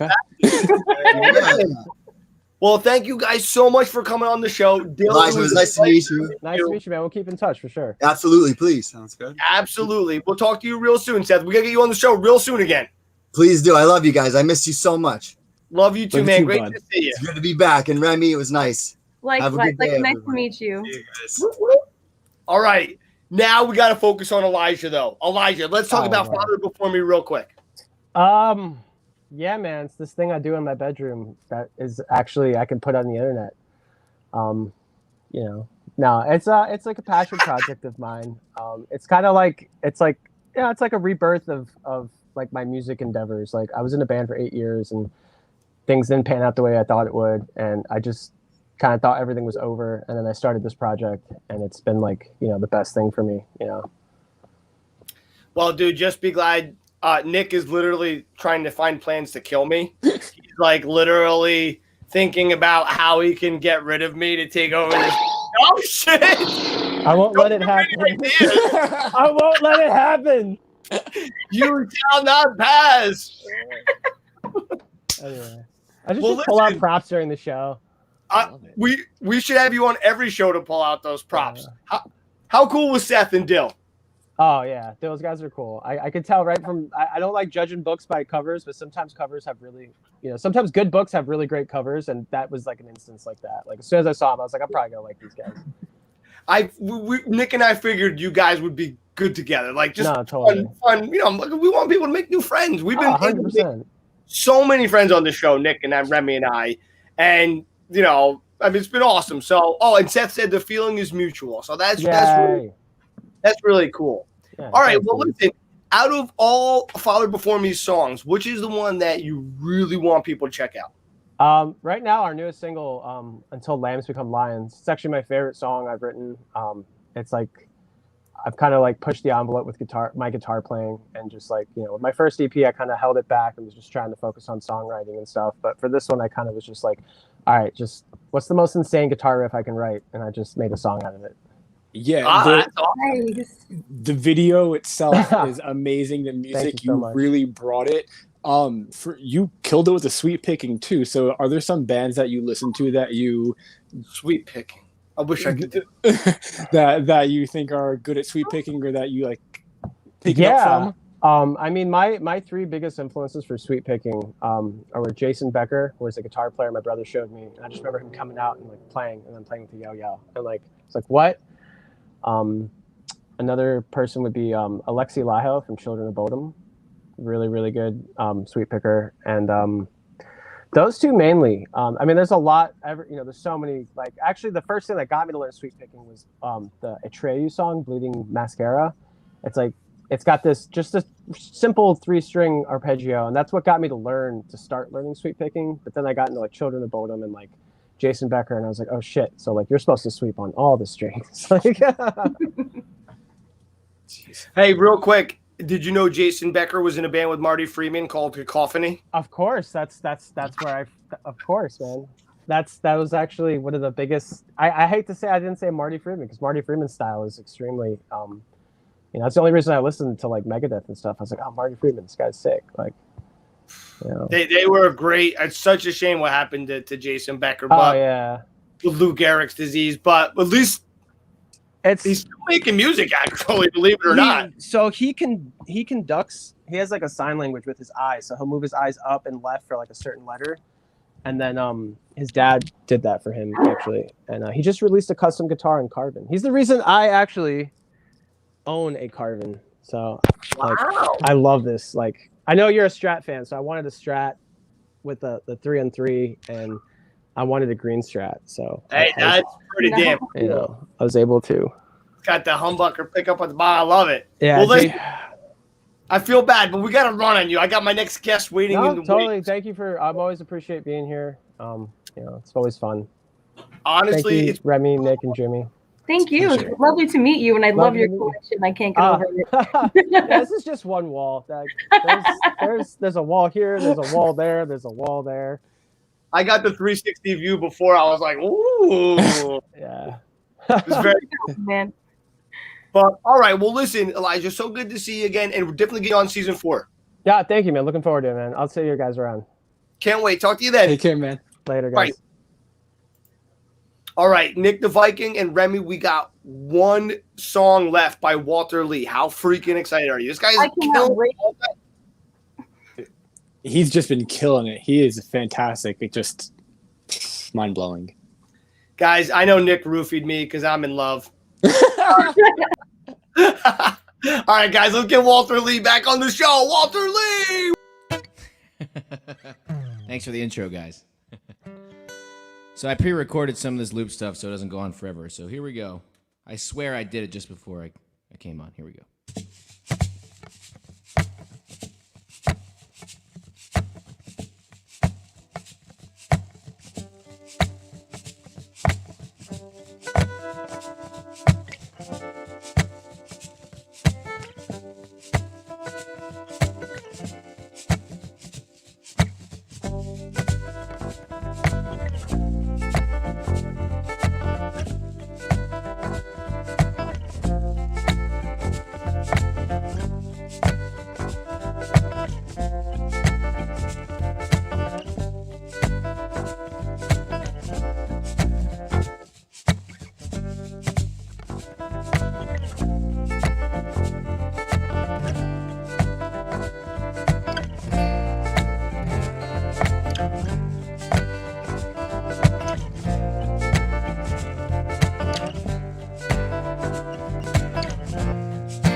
Got your head perm, got your red dress on, screaming that second gear was such a turn on. Yeah, the fog forming on my window tells me that the morning's here and you'll be gone before too long. Who taught you those new tricks? Damn, I shouldn't start that talk. My life is one big question when you're staring at the clock, and the answer's always waiting at the liquor store. 40 ounces to freedom, so I take that walk, and I know that, whoa, I'm not going back. Oh,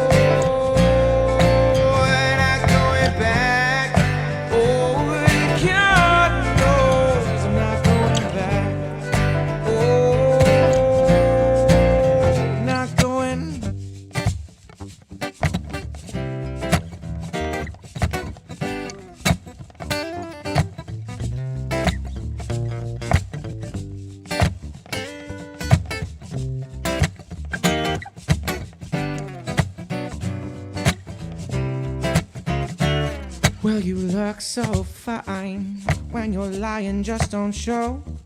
I know which way the wind blows.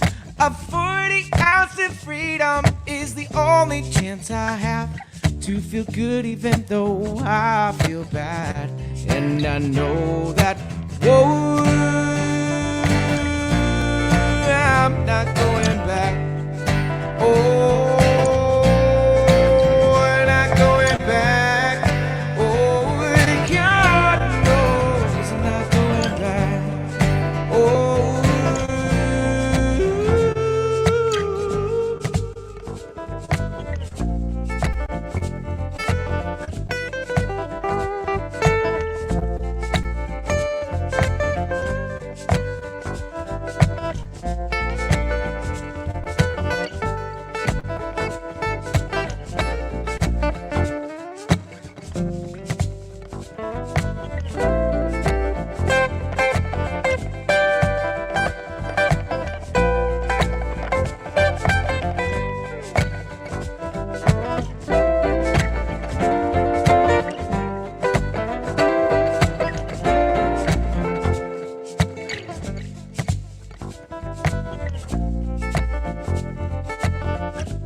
Yes, that was the amazing and talented Walter Lee from Tracksuit Panda and Walter Lee Music. That was his final performance for the night. Make sure that you go follow him on all social media. On top of being a great musician, he's a great human being. Always a pleasure to talk to you. Too bad we didn't have you on as a guest today, but it was awesome having you on as a musical performer. So thank you so much. Guys, everyone go check him out. All right, we got 2 guests left for you tonight. Both of my good buddies. Both have been on the show a bunch. We got Paul Allen from Hundreds of AU coming on. And we got Dan from Deadtide coming on. No, just kidding. He's in a band called Deadtide. Love those guys too. So let's welcome them both on the show right at the same time. And Nick, it's going to be a smorgasbord of beautiful people. Holy shit. They're here. What's up, guys? What's up, Paul? Not much. How you doing? Pretty good. We just got a puppy, so I've been running around upstairs with the puppy. I love it. And I love that couch, dude. I love that little, hey, man, Dan left us. What the hell?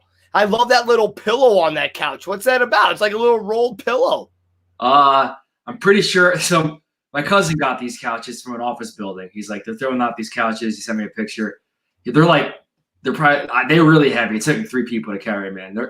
They're not comfortable. They just they're awful couches. They're so not comfortable. But the entire vibe of the basement, though, because when I first moved in here, he's like, you want these couches? And then I kind of made everything around those couches, which is funny because they're not even comfortable. I've had a band I had a band that was from upstate New York come, and they slept on the couches. They didn't complain. So, hey, I'm still waiting for my invite over this new place. I haven't been to the new place. I've only been to your old place. But it's been COVID. Yeah. It's been a while. But I want to come over and get it, man. Yeah, you got I can record your band live or not live if you want. Dude, how many years did I try to get you in a band? I'm not sure. At least 3, damn it, and he won't join the band with me. He said, "I got play keyboard." I'm like, "No, I don't play keyboard. I need you on keys." Yeah, one time he asked if I play keyboard. I play bass, but I feel like with every band I'm in, I can play in that band, and then I'm not like a for hire type guy. You know what I mean? Yeah, exactly. Your heart's in it. You're very dedicated. He plays bass, drums, and guitar, and he can freaking jump around that stage like you've never seen and scream the shit out of things. I love it. All right, Nick and Dan have come back. I guess they lost connection or something, but they're back, and they're better than ever. Holy cow. We got a Deadtide guy, we got a Viking, we got a sex addict, and we got Paul Allen. I love it. Who the heck is a sex addict? I'm so addicted to your... Never mind. Okay. My music, hopefully. Yeah, that too. Yes, exactly. That's it. All right. So the reason I brought Paul and Dan on together is because they're both pretty hard and heavy. Both really good guys too. And they both live in New Jersey. Wow. Look at that. And they both have facial hair. Holy shit. Oh, shit. Why am I always a person without facial hair? This is bullshit. Just grow it out. You can do it. Based off the description, I'm starting to think you two are the same person. I've never seen you in the same room at the same time. Is that true? No. All right. All right, Nick, what do we got for these two? So you're talking about how they're both metal fans. What's the best subgenre of metal? There's so many out there. For me, it's metalcore, even though it's not the most technical or I don't know. How come? For me, it's metalcore. Well, because it's melodic. You know, you can sing to it. It's still pretty heavy. You know, obviously, even metalcore songs and bands kind of change. You know, there's some that are a lot heavier than others. But I like the mixture of like hard rock and metal and melodic vocals and screaming and everything. Kind of best of both worlds. Okay. And what about you, Paul? I think I don't know if this is metal, like that desert sound, that desert rock sound, like kind of sludgy, but still melodic, but drony. I like that kind of stuff. I don't know. Like I used to be like the guy you had on before. He was talking about Alexi Liho, who I just started. I used to love Children of Bodom. Like when I was in high school, my band was influenced by it. Could never play like that. We just like entry level riffs. But you know, I revisited them unfortunately because he just died.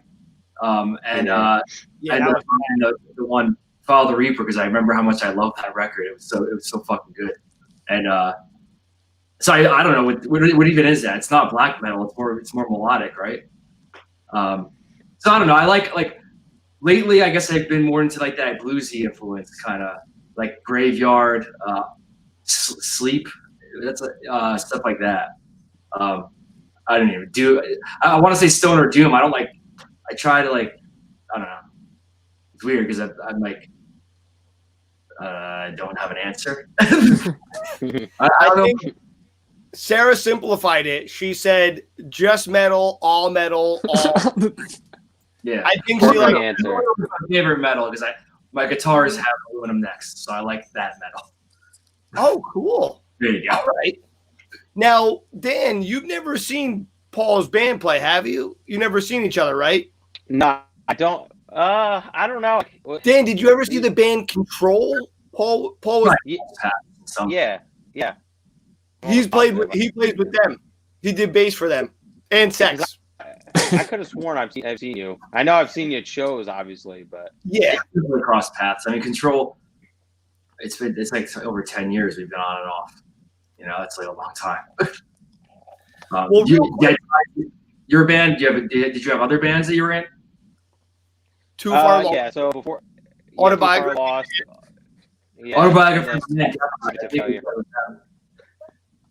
I'm obsessed with Dan. All right, I'm gonna get out of here so Dan can talk. Okay. Wait, what You're not taking the floor, huh? I guess I'm talking. He said. I gave you the floor, Dan. Oh, nice. Yeah. So, yeah. So now I was just gonna say, Deadtide. We're working on releasing our first flanked album. It's called The Rabbit Hole. You know, whenever we get the artwork for the booklets and stuff, we're going to be putting that out. So probably within the next month or so. But yeah, it's a mixture of a lot of death metal, metalcore, some elements as well. We got some pretty good songs in there. So yeah, just excited to finally put it out. It feels like it's taken forever. We recorded some songs like 2 years ago, but that pandemic didn't help much. Yeah, I hear you. It always seems like putting new music out takes forever, but in the end, it always makes it worth it. Yeah, no, definitely. I can't wait. I mean, I don't know about you guys, but I listen to my stuff like it's my favorite bands. Say that again. Sorry, you went out for a sec. No, I was gonna say I don't know what you guys feel about your music. But like for me personally, I listen to mine just like it's a favorite band of mine. Like I'll spin my records and the songs that we have over and over again, just like it's, Disturbed or, As I Lay Dying. Yeah, you guys are great. That's why. You guys have awesome songs, awesome riffs. The drummer's pretty damn cool. Love the singer. No, I love everybody in Deadtide. And Paul, and let's hear a little bit about your band. You're in Hundreds AU. You've been with Control. You guys said you've been on and off for 10 years. And you have that I'm going to screw it up, but the Buffalo song, which I love the most. Old Man Is Me. Whatever it is, dude. I love that. Do you know what song that's from? You know where do you remember the Presidents of the United States of America? Yeah, Peaches for everybody. The old man on the back porch. Old man on the back porch. Old man on the back porch. Old man on the back porch. Old man. That's where we got the name. We went out of our way to put not cicadas, whatever the bug that sounds like a cicada. Because it's what we're playing outside. The cicadas. Is it? I think it was some other bug. We actually looked it up because we were going to call it the album Cicada Songs. And Pat's like, actually, it's this bug, which wasn't as cool. So we ended up not doing that. But we wanted it to sound like you're playing outside, around the fire or something. So every song's going to have like that in the background. You can hear it like in between songs. But we both love the President's first album, and Old Man Is Me seemed appropriate, I guess. Now that you said it, I see it. It's pretty cool. Hey, and talking about cicadas, I have a cicada story. Dan, you know my brother Shane. Nick, you know him. Paul, I think you might even know my giant little brother Shane. I think I met him at giant little brother. That's one. He's the one that's giant with crazy muscles, like bigger than my head. Yeah.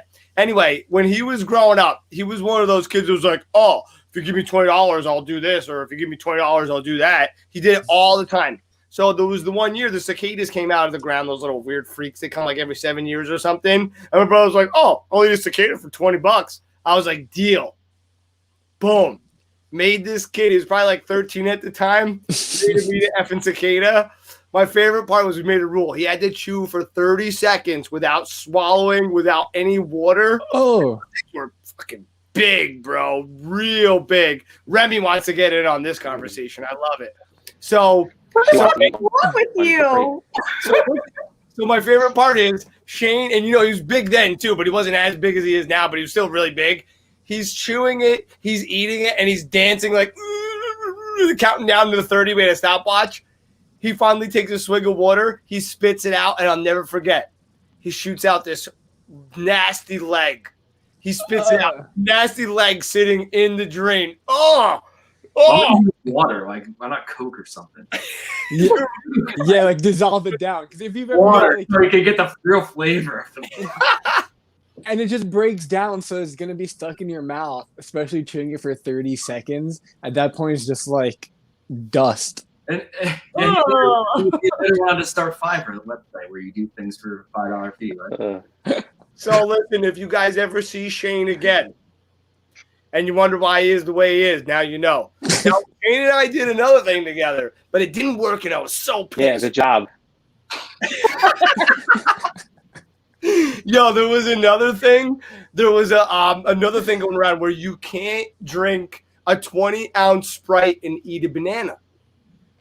Dude, my brother Shane is so jacked. He freaking downed like a 2-liter bottle of Sprite and ate the banana. Had no problem. Everyone else is like throwing up on the internet. I was recording the whole thing. It was the most boring thing ever. So, yeah, that's my story about cicadas. Yeah. All right. You got any questions for these metalcore guys? Do I have any questions? Actually, for once, I don't, because this is not a genre of music I am familiar with. I hate to say it, but I don't. Guys, Paul, again, what's a good starter song for Remy to get her into metal? Ooh. Just go start with Iron Maiden, I guess. I don't know. Ooh. I don't even consider my band a metal band, but it's cool that you do. I dig Iron Maiden. I'm talking about more like the screaming metal when they scream. I don't do screaming. I like melody, but they call that growling vocal. All I can do is scream. That's what I do. That's what you do? Yeah, I scream. But I like my favorite bands are melodic bands, like with harmonies and stuff. But I can't do that. So. I like System of a Down, but everybody makes fun of me when I say that. So. Oh, there's nothing wrong with that. Nick, if I pull you that band's awesome. Yeah. Can you pull up the Deadtide video, and can you pull up that Buffalo song that's not named that I renamed it to? Yeah. Okay, thank you. You're the best. All right, guys, Paul and Dan, we're pulling up your songs right now. We're gonna listen to. Oh, I didn't. Nick, if you can hear me, should we do alteration? Dan, what should we do? What Deadtide video? Rabbit hole? He's frozen. Oh, he's back. Yeah, definitely. Rabbit hole. Okay, we haven't shown that one yet. Rabbit hole. Holy. How did we not show that video I yet? think so. Oh, my God. And, Paul, do you want us to show another video? Terrible friend. He's the worst. Worthless. Shut up, Les. Oh, can I send you a Control video, actually? Because I want to talk about that. Yeah, please send me the Control video. But I'm going to play the other song, too, just because I sweat it so bad. But I'll save it wait to the end. But I'll play Control first. All right, let me send it to you on Facebook. You know what? Send it to Nick. Are you friends with Nick? I think. Yeah, send it to Nick Fanta Uzi. He said, yeah. It's not Nick the Viking. It's Nick Fanta Uzi. Like Fanta as in the soda, Uzi as in the gun. The problem with Control is it's hard to find a He loves Fanta. generic name. I can't even find my own fucking shit. Let me look at some buzzwords. I'll find it. Control. Hey, we got some. Look at this, Dan. Yes, Deadtide. Where's the rest of Deadtide? That's the question. Oh, hey, Sarah. Yeah, exactly. Hey, Sarah. Honking around, as Mike says. Guys, all right, so while Nick's working on that, Dan, excuse me, I had indigestion from all the alcohol I was drinking. Sorry. That's the orange juice. What's one of your top favorite songs of all time? You can make a top 3. It doesn't have to be the exact one. And Paul, same for you while you're looking for control. What was that again? Which one of your top songs ever? Songs. Hey, Remy. Hey, Sarah. Nick has a freeze. Well, one of my, freeze right guy. I mean, this isn't. It's not metal, but it's The Diary of Jane by Breaking Benjamin. That's probably my favorite. Yeah. Dude, someone I knew was just talking about Breaking Benjamin the other night, and they told me something that you would have loved. And I was like, well, damn, my friend Dan would love that, but I can't remember it. I don't know if they met them or what the story was. You would have loved it, man. Great story, right? That was fantastic, Jim. Yeah. Very informative, you know. Nice climax. Concise, right to the point. All the people, there's great Exactly. characters. Remy, what's your favorite hardest song? It doesn't have to be metal. Your hardest song. Hardest as in like, well, what do you mean? Like metal. Like hardest could to be play, hardest to listen to. No, like hardest rock. Hardest rock. Smoke on the water. Shut up, Dan. I don't know. I mean, I like. They're gonna all make fun of me, but I like Korn a lot. I grew up like really liking Korn. Okay. So, what was, I'm sorry.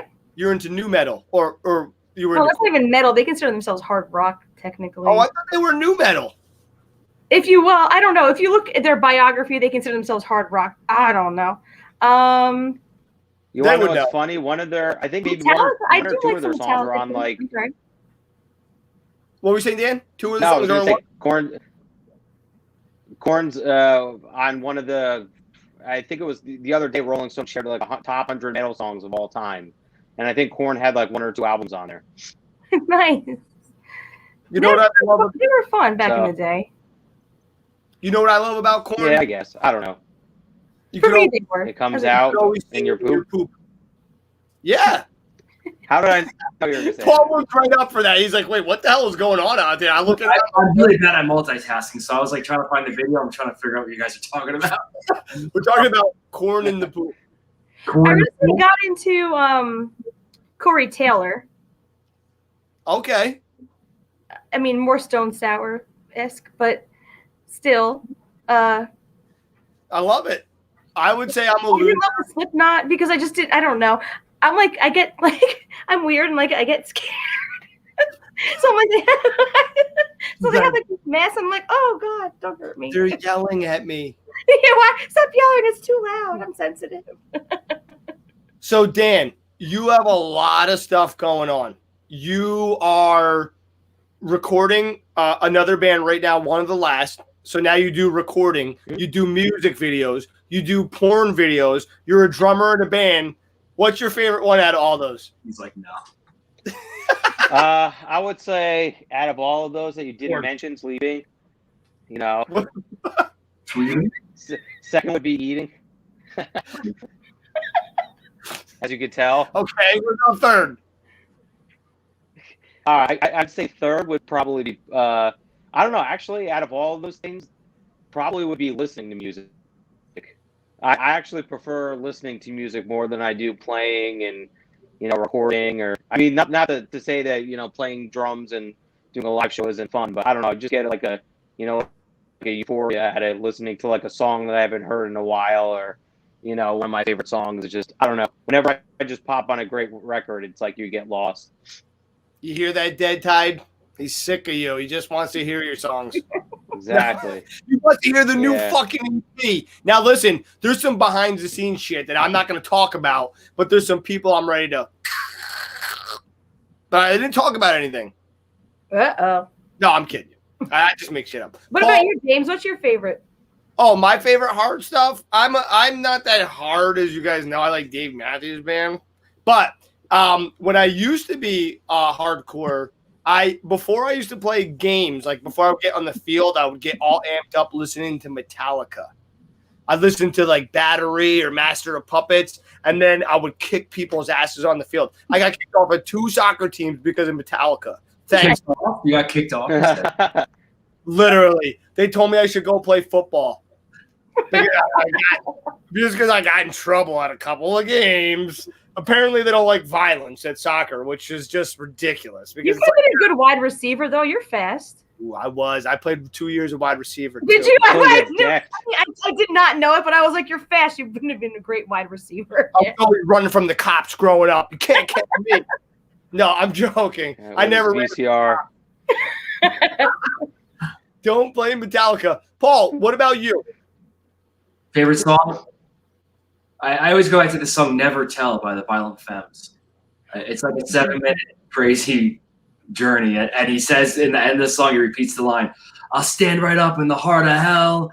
I'll never tell." And he repeats it over and over, and it's really good. I love it.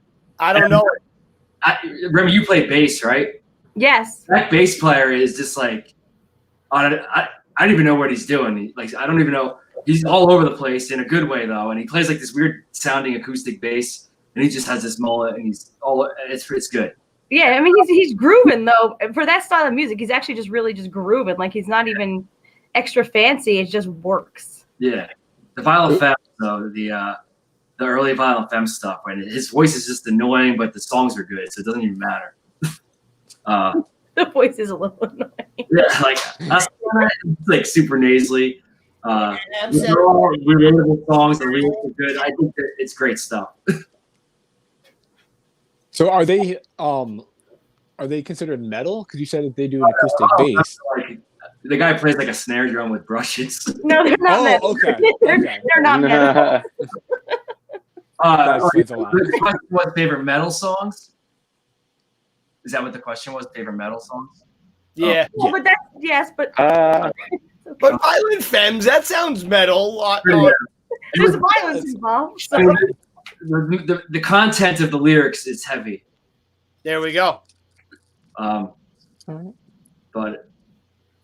don't know. I just like good riffs. Obviously, Sabbath riffs. I don't know.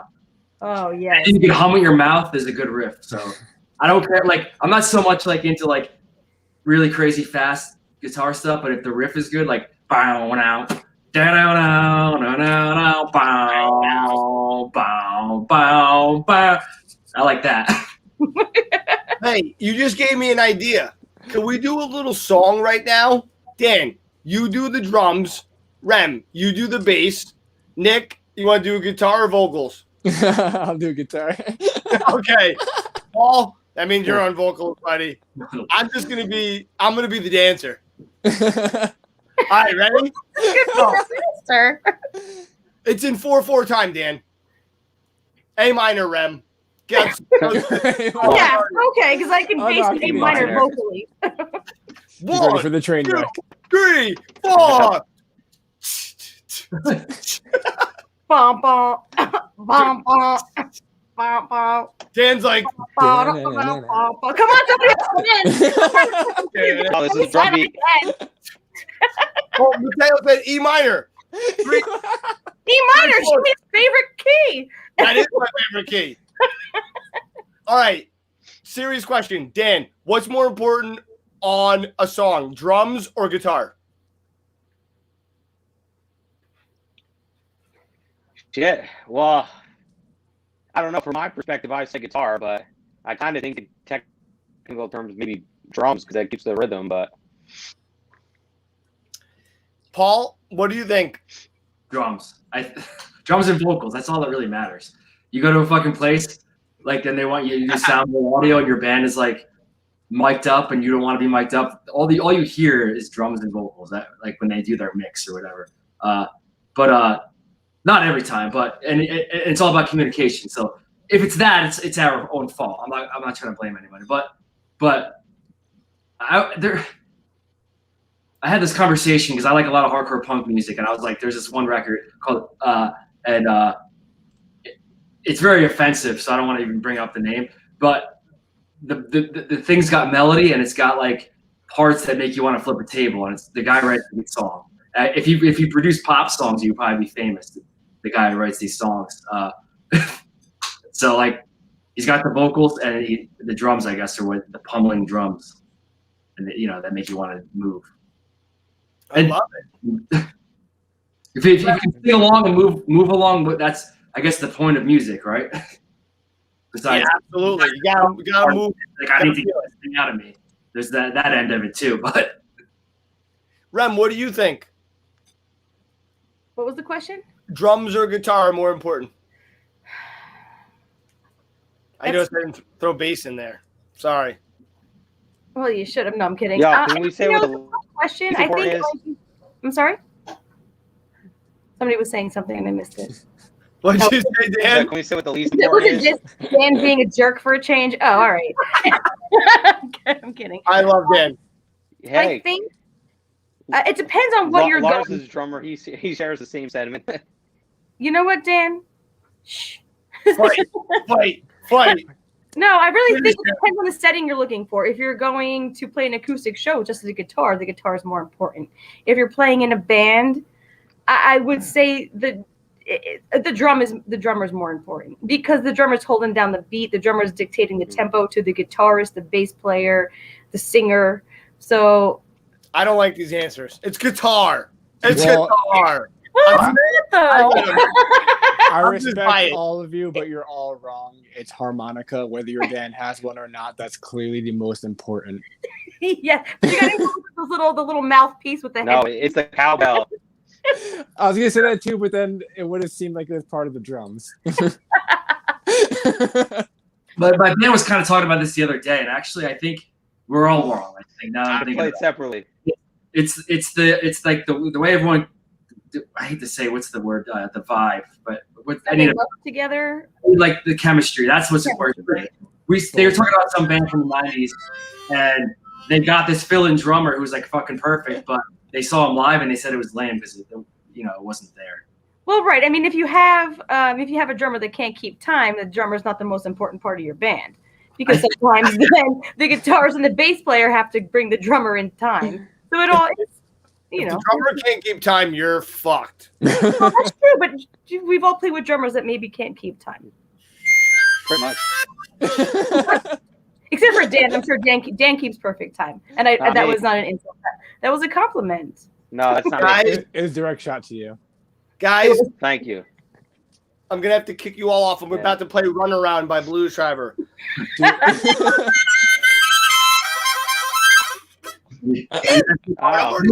Years. You got it. Hit him with that chorus.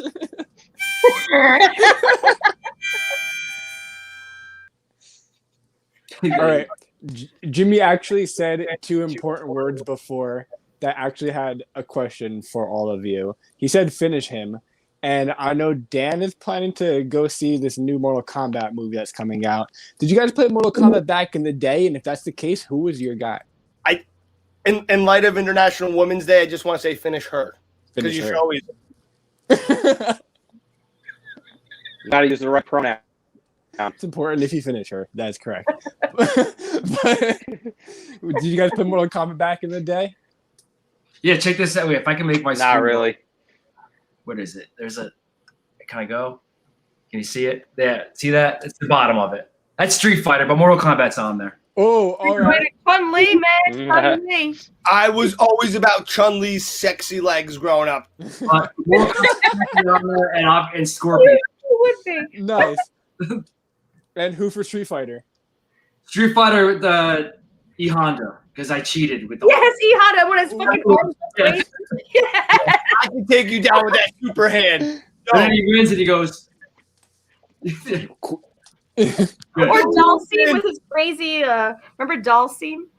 Yeah, and then- long arms. Yeah, with the long arms. And you learn how to shoot the fire. Foot, I think. Yeah. Yeah. Right now, I'm the movie hearing... with Van Damme. That was good too. Oh, yeah. Classic. I was always about Blanca. Double Dragon. Yeah, with the orange hair, the green thing with the orange hair. I think he was an alien. I think. Well, and yeah, he'd hump really? you to That's death, how- right? Is he the one that used to like sit on you and hump you to death? Yeah. He'd bite you. Yeah. That's how I'm hoping I go. Hope I die when I'm getting humped to death. No, I hope I'm doing the humping. Wait a second. I got to review this. You guys, you brought up Mortal Kombat, the new movie. Did you guys see the shorts they did a couple years ago on YouTube? No. There was a couple shorts. And they were, Yeah, that was amazing. You saw them, Dan? Who said that? Someone said that was amazing. Dan. Yeah. It was Dan, but I think he froze. Yeah, it was me. Sorry. What were we saying, Dan? Frozen. Dan keeps freezing.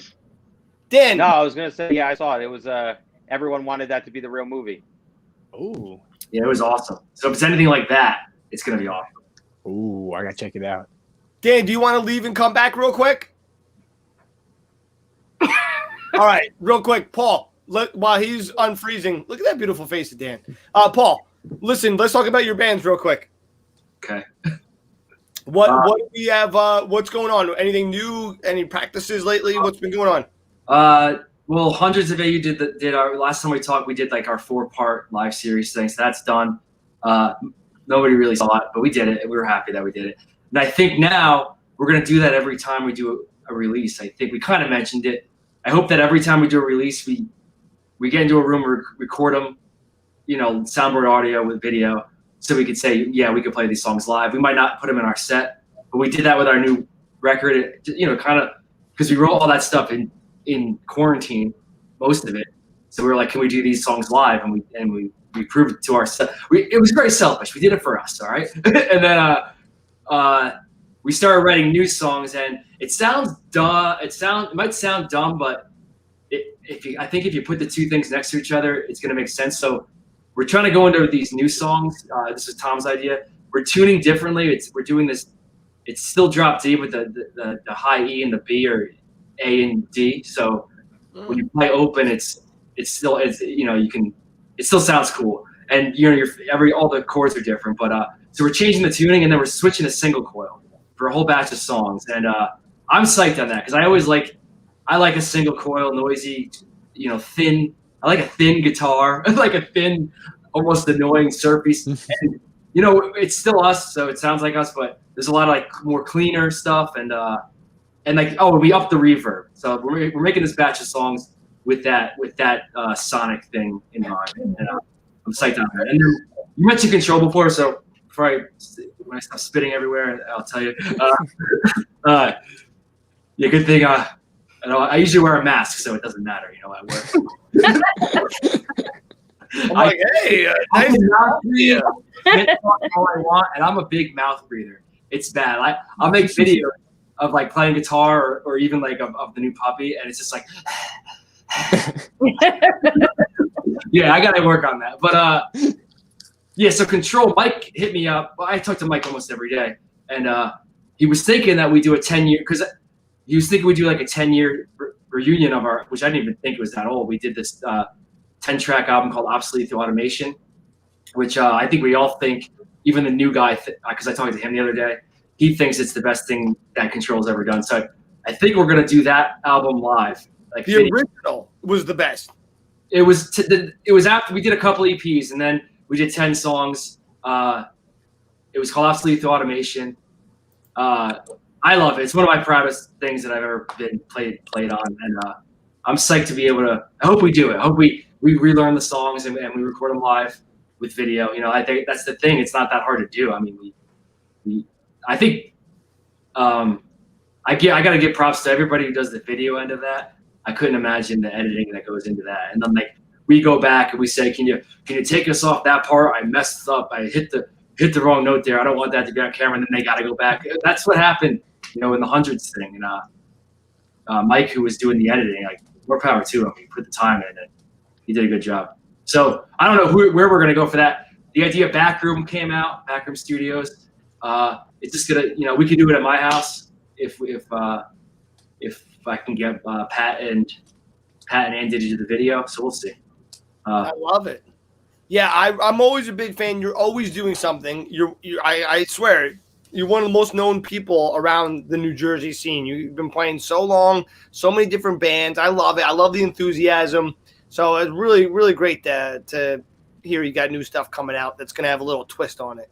Thanks. And the album that I was talking about, so you guys were saying the Hundreds album that's coming out, you were saying it takes so long. I think Dan was saying it takes so long to put out this thing. So we finished this in December, maybe even November, but we can't put it out yet because we're lucky. Someone's putting it out on record for us. So we have to just wait till that's out, and then we can like start posting it and stuff. So kind of our little way around that was to do this live set. Oh, very cool. Yeah, but I like being in that band a lot because we just kind of everybody's on the same page, and we kind of just do what we want. So there's nothing. I just care about them being happy, like the stuff that I bring to the table, vice versa. So gotta keep them happy. Well, listen, we're gonna go to a quick video. We're gonna hit Dan's video, the rabbit hole. Nick, are we ready with that? Yeah, let's do it up. Paul, we are going to your thing. Did you get the control video from him, Nick, or no? Yeah. Okay, good. All right. Well, listen, I guess, damn it, I got to play this video. One says the device is not connected, Nick. Should I kick that off? Yeah. When it was former on. Okay. I don't see any music video on there. You probably have to reconnect it now. My bad. Okay. I'll throw it back in real quick. All right. I'll get you off real quick. All right, guys. Guys, I just want to tell you something. I am gonna play over this next song. Dan's band Rabbit Hole is gonna be playing the song Rabbit Hole by Deadtide. I'm gonna throw some harmonica on it. That's not that. I'm dedicating this to Mike, the singer of Deadtide. I'm gonna do a little Roseanne theme song style over the metal. It's gonna be really great. Would you say you're gonna drink a little rosé? No, I'm gonna do a Yeah, pretty Roseanne. much. He loves rosé. I remember the Roseanne like now. I forget it, but yeah, that was it. Okay, now I know. That was really close. I had to hear the audio. I get it. All right. All right, guys. Here is Rabbit Hole with Jimmy Soul. Start playing Bad to the Bone over it. Yeah, please do it. We go.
Ladies and gentlemen, that was my band, Deadtide. That was me playing guitar, singing, dancing, and playing the drums. All right, maybe that's a lie. Let's get on the guy whose band it really was. His name is Dan from Deadtide. Dan, how did you guys write such a sexy song? I don't know. You're gonna have to ask Phil that. I just kind of come in at the end when it's all done and just, kind of, because he pretty much writes most of it. I just kind of like add my flair into it. But I only heard one thing you said there. Come. Okay, that's what Dan contributes to the album. Disgusting. My favorite face was Remy's face in the background. Freaking guy. I heard Coom and it was our cue. Yeah, Coom. Wait, can I add to that though? Not that part that Jimmy said. I'm just like, Are you sure? Dan, was that you on the double bass pedal? Yes. That was. You know what, James? Yeah, that was awesome, man. It's not that easy to play. Let me tell you. I can't even imagine. Because the whole song was great. It really was. It was a really, really, really good song. Yeah. The video was really good too. I mean, I'm not gonna lie. I've really kind of like started out as like a hard rock drummer and like took like jazz lessons and things like that. So that double bass came harder than the rest. I was going to ask, like, how did you teach yourself how to use that double bass pedal? And because it was like the precision was insanely awesome. Well, I mean, obviously that's a lot of studio work there, but the audience needs to know. No, I mean, yeah, it's just like everything with my hands. You kind of like you teach yourself, and then you just pick up things along the way. That was awesome. Yeah, James is gonna grow his hair out and get some tattoos. Remember when he had the hair down in here and I cut it? And then he gave up. That's what happened. Exactly. And the pandemic, what do you want to call it? The pandemic flop. Pandemic flop. But yeah, I noticed, Nick, I've been watching your hair. I don't think you got it grew. Like, you didn't do anything. You're just letting it go, right? Yeah, I have a confession. I haven't cut it since at least March of last year. That's it. That's good. But Vikings didn't have a lot of options. That's true. And you directed that video too, you said? No, not that. I directed James's video. Yeah. Yeah. That's why it turned out better. Direct that? What did you say, Paul? Did you hire someone else to do your video? Yeah, I don't know the name of the people that recorded it, but to be honest, Mike, our lead singer, did most of the. I wouldn't say most of the work, but he did a lot of the work. A lot of that you see, he did the editing, and because of COVID, we couldn't really get together and kind of like go over his ideas. So he pretty much. Sorry, no, I'm sorry. I didn't mean to. No. Continue. Yeah. Do you know like what the locations were where he did that? Like the. Oh well, yeah. I mean, I was there at the place. We actually rented an Airbnb in Connecticut. That's cool. And then gazebo and all that stuff was there. Yeah. It's all the same place. It was actually owned by the Ticonderoga pencil family. I don't know if they still do, but I endured that shit in my classroom so hard. When the kids get a pencil and they want these fucking fancy pencils with like SpongeBob on it. Shit doesn't work. You got to sharpen. You have to have the Ticonderoga. It doesn't erase well. The Ticonderoga is the best pencil. Sarah, my fiance Sarah was like, "How do you remember the name?" Because I'm like, "Dude, it's the only pencil that's good. That's why." Wait a minute. So the person who owns Ticonderoga has this Airbnb with all this shit on the premises? Well, so they did. I don't think they do now because it's an Airbnb. But like, the funny thing is the first scene you see like rabbits on the wall, and that's the reason why we rented it because I don't know what the deal was. I mean, I'm sure Mike and Phil could explain it to you, but there was something with rabbits, and they're like, "Dude, we have to choose this place." Like, how crazy is that? But we're like shooting a music video for the rabbit hole, and they have like all these like weird like. I don't know. It looked like it was kind of like crayon wallpaper. It was like someone that was just obsessed with rabbits, and they just wanted to infuse it into like the whole design, I guess. Yeah. It had to do something, but yeah, the whole place it was shot there. I mean, obviously some of the gazebo. Shoot, I'm an idiot. We actually shot those scenes afterwards somewhere else. See, that's when you don't do the work, you forget. But no, that's I'm like, yeah, the gazebo was in there. I was thinking of the porch, the wraparound porch. Viaducts too, right? Like some kind of bridge too. Yeah, that was in upstate New York, I think, or somewhere where Mike and Phil did those were the extra scenes that we did outside of Connecticut. Cool. It was super pro. I mean, I've never put anything out that was that pro. That's awesome. Dude, thanks, man. It costs a lot of money. Yeah, and what about your last video, Dan? Alteration, which I nicely renamed Alliteration because it's because you're name. illiterate. Listen, that video has over 250,000 views, Paul. Yeah, man, almost 300. What, the video you saw? No, the prior one. All right, because this you could add us 5 to that count. Nice. They're not counting those because we saw it all on one screen. Yeah. I love it. I've watched it like 20 times. Well, listen, Paul. We got something by you. Dan, Nick, we got that lined up?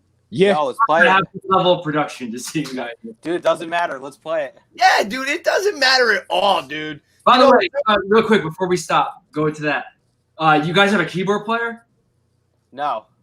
Oh, we're waiting for you to learn. I thought I heard Yeah. it wasn't harpsichord, was it? Like some.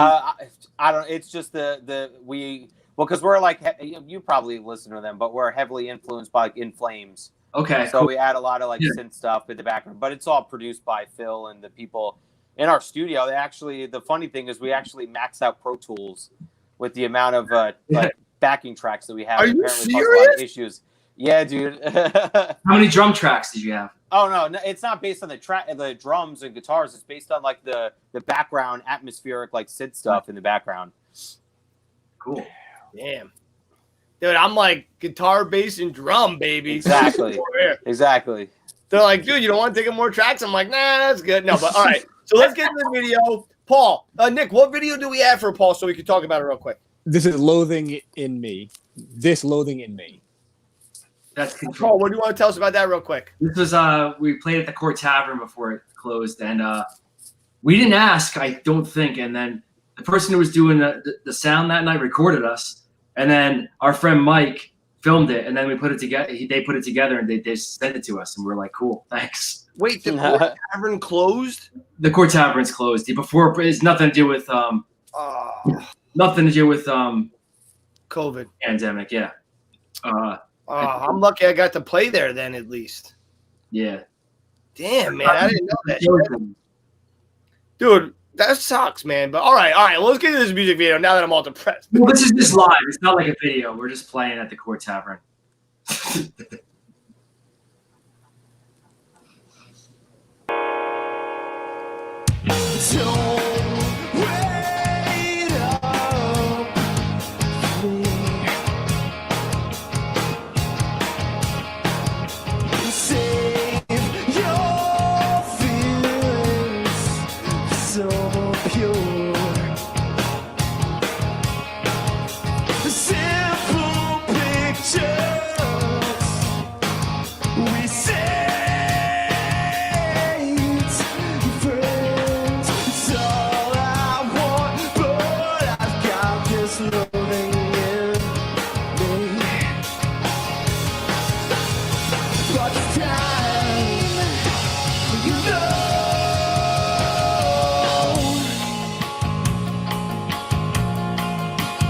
Now you know.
right. Double echo. No. Yo, all right. Nice. Wow. Remy. That was. It was like. Was it only like that for me? Like it was like robotic, or it sounded good on my end, but the audio was fine. The picture, right? Yeah, exactly. I don't know why. I haven't watched that in a while. Sorry. No. Listen, I miss Control. I haven't seen you guys play in a long time. I remember we did a show at your place in Oak Ridge with Control and my old band Hot Pink Apocalypse. Yeah, it was like a little web stream back in the day. That was a fun night. Oh, that's cool. I remember we were set up. The space was small, probably as big as a space like from that couch there, and we were like face to face. I don't know if we played a couple songs and then you played a couple songs, or was it one for one? I think it was a couple, and we would like switch the camera back and forth. Dan, were you there? Man, I don't think so. Paul lives grew up not too far from where you were. No. I mean, he's in Oak Ridge, but you were over, or Jefferson, or whatever, but you were over in West Milford there. Wait a second, you grew up in West Milford? Yeah. Yeah. That's right. What elementary school did you go to? Maple Road. All right. Yeah. Oh, you teach in West Milford, Paul? I probably shouldn't say the school I teach at, but yeah, I teach. He doesn't work at the one Dan went to, so you narrowed it down, folks. That one, I would have, my body language would have been like, oh, same school. Yeah. But that's funny. Small world, right? So you remember the coffee house then? Yeah. What's funny is I didn't really play drums too well back then when I was going to the coffee house. What band were you in then? I wasn't in any. That's the thing. That was back in the day. Yeah, I mean, I could play stuff with my hands, but drum set, I don't know. I didn't really start getting into it until probably sophomore year. Oh, really? Was that late? Yeah. Well, drum set. I mean, I've been playing snare drum my whole life. Yeah.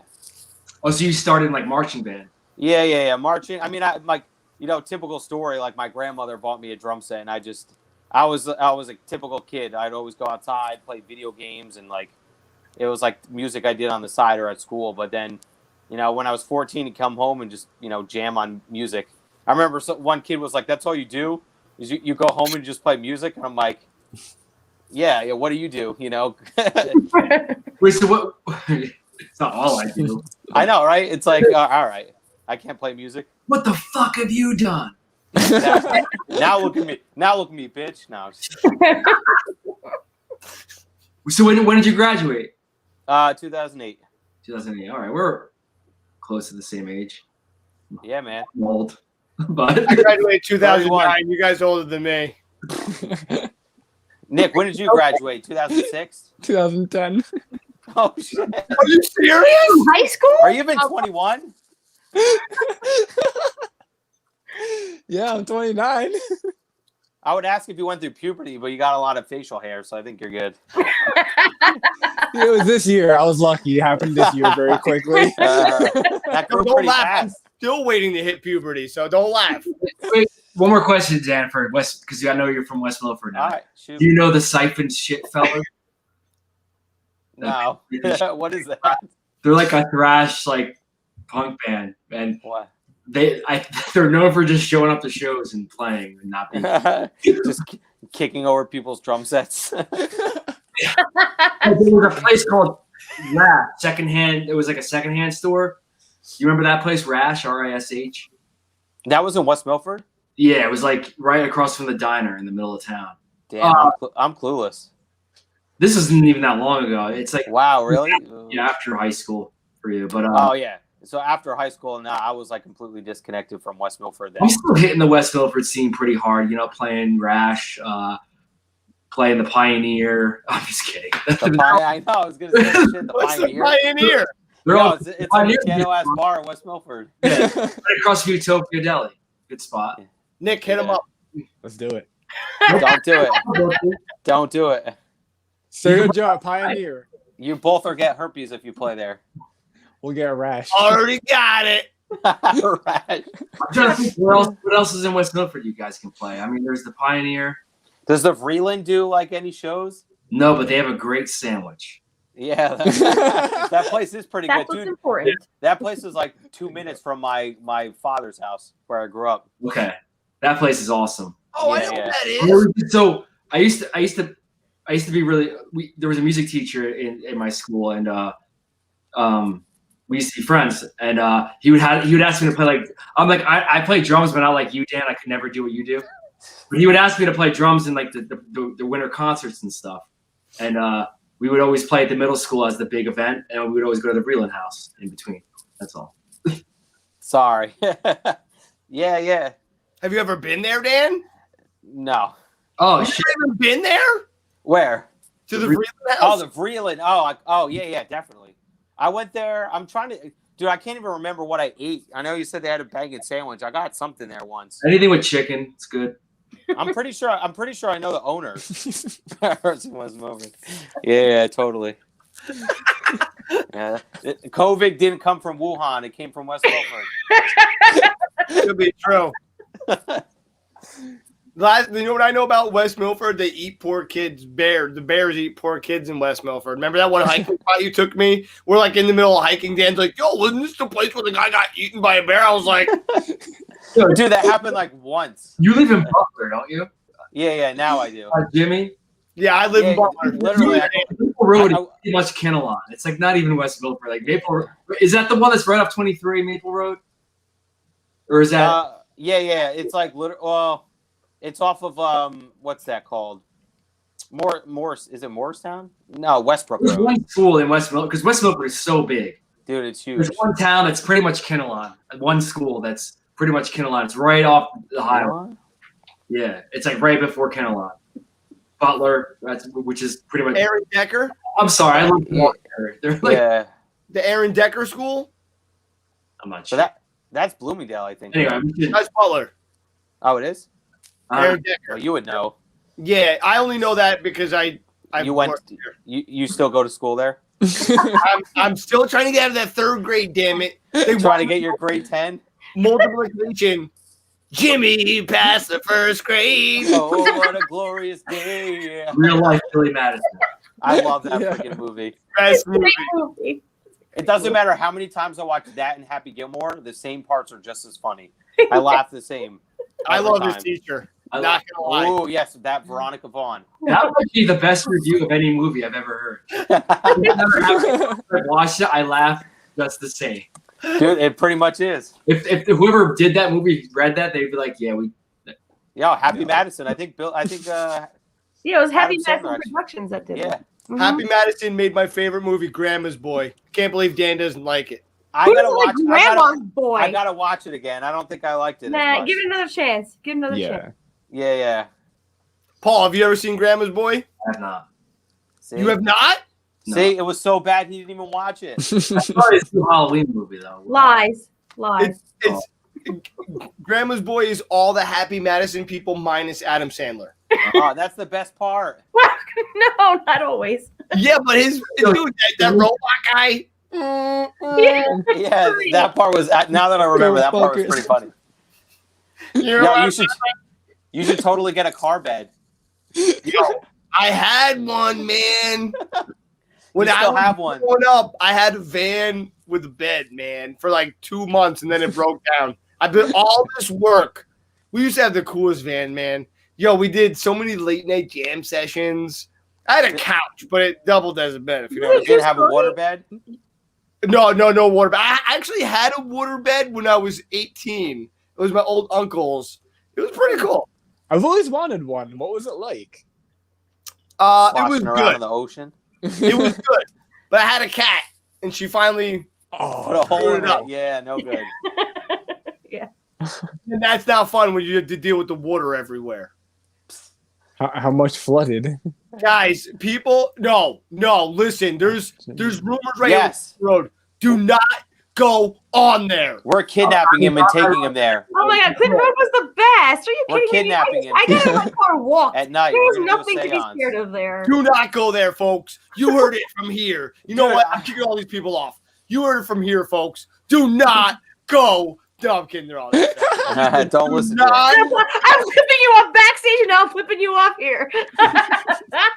Guys, don't Very go to smart Clinton Road. the light. On full moons in particular. Do not go to Clinton Road and don't ever go down any of those side roads. Ever. I was gonna say one time when I was younger, my dad took us down there and went up one of the dirt roads, but then he ended up turning back. And Was you're it fine, daytime? see? It was Nothing daytime. happened. Yeah, because you don't go on the right nights, Dan. I'll disappear you forever. I know people. We're going to do a seance there. Please do. Have you all ever driven up to the Jackson Whites? You want to talk about scared? No, do not go up there. No, I that's have. I've legit. done it all. I'm not a. It's like- it takes a lot I heard to it's like scare the me. hills have eyes. No, actually, we did get chased out. Though. Seriously? No, it's great. That was like actually much scarier than Clinton Road. They chase you out. Yeah, it's pretty bad. Kind of cool. What about Where? Midgetville? Fun. Can we go there? Yeah. Where? Where? Midgetville? Oh, we got chased out of Midgetville. Yeah. I'd fit right in. They can't get mad at me. I'm a midget. Same. Like, hey neighbor. I'm only 5 feet tall. Can I come join your midget habitats? Remy, similar to how you got kicked out of the Midgetville. Jackson White area, we went through Midgetville, but like we basically were passing by, but we stopped to read the sign because there's a long warning sign out front. Right. And when we were parked there on the side just reading it, somebody came up to the car and tried opening the door, and we like pulled off, and then there was a truck following us. Yeah. I think we have to have a stereo Joe show. Yo, let's go. Weird Let's go, NJ. Weird gotta go there there. we do. If you can see, I have goosebumps right now. I literally have goosebumps. I'm scared shitless right now. You I'll guys, drive. I'm not scared. I'll drive. listen. I just want to bring light to the only sane person here. It's Mateo right now. Seances aren't a joke. Listen to Mateo. Mateo, it's nice to see you, by the way. I missed you. I'm glad we got to see you again. You're always the best. All right, listen, guys. Shit serious. Better change your underwears. Joke. We're not playing around. Can I join and do a horror episode? I'm just giving you props. No, we're not going. No, listen. I just want to do a horror episode. Yeah, no seance though. Sans seance. No seance. You're awfully quiet over there. Do you do seances? Have you ever engaged in seance or the Ouija board? Of course, I played a Ouija board. Milton Bradley made it. Like I Did it move? Did it Bradley. move by its own? Of course, it's plastic. The Oracle or whatever it is.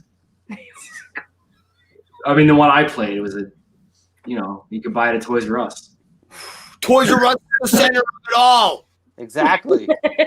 They're brainwashing your kids with They're the video head games. cult leader. Exactly. They're like sacrifice. Well, I think they're done, right? Yeah, pretty much. Yeah. A couple of years ago, they went out of business. Yeah. Do you know if he's Go out. No. All right, listen. Have you guys ever been to the gates of hell? Yep. Yeah. No. I've done every one of those. I'm still alive. Yeah, you went to White Castle right after because that's. No, that's where you go after White Castle. Oh, you eat it there? I don't. No. You eat White Castle. and then You go to the gates of hell. Exactly. I went in the gates of hell. It was one of the scariest places I've ever been to. I ran out. I made my brothers leave. I was like, I am not getting all my mom's kids killed in one All your night. moms? You have All of multiple your moms. I actually have two moms, so there. I have two. I have you two. been to Me and my Devil's brother Tower? share Did you guys go yours. to Devil's Tower? No, where's that? It's an Alpine. Oh god, we have so many things to do. Yo, Exactly. Remy, Start before jotting you it down, leave- Nick. Huh? Now, Dan, Paul, Remy. Sorry, Nick. You guys are all close by. Come on over, Nick. See you tomorrow. Come on over. Let's go to these places. Yeah. When I right come back now. from Florida, yeah, I gotta leave early tomorrow morning. Yo, you got time. That's the thing, and you can That's sleep what on the happened. plane. Sleep on the plane. Yeah, you don't need to sleep now. I'm not taking a plane. I gotta drive, and I'm taking a train. I gotta drive to Virginia. It's a whole shit show. Sleep on the road, even if you're driving. I don't advise that. Are you gonna say nice things at my funeral, jerk? Yes. Are you taking the pig? No, You can't leave him home. he's staying home. It's messed up. Well, listen, guys. I want to keep talking. Trust me. I've had my alcohol. I'm like all ready to keep talking now. But I noticed we have been airing the show for 2 hours and 56 minutes. That's pretty like the episode. Rings. So listen, why don't we just do this? Let's just stay on for another hour, get naked, and really make it a one for the season. Was that a dough, Paul, or was that a just getting ready for the move? Just my neck hurt first. He was cracking his neck. You got tensed up. You got stressed. You're like, another hour. Yeah, honestly, this is about an hour and a half past my bedtime. Well, that's probably a good thing that we're going to bed. That we're about to end this hour and a half. You go to bed at 9:30? I do lately. What time do you wake up? Lately because we just got this puppy, so I've been waking up like 5. Oh, that makes sense. I was gonna say if you went to bed at 9:30 and woke up at 8, it'd be like, what the hell? I would love if I could sleep till 8 any day. Yeah. Well, Paul, I'm gonna let you run, but before you go, I want to play your song. Hey, it's me, I'm Mario. All right, learn how to play name Nardwar. Oh, let me get this one.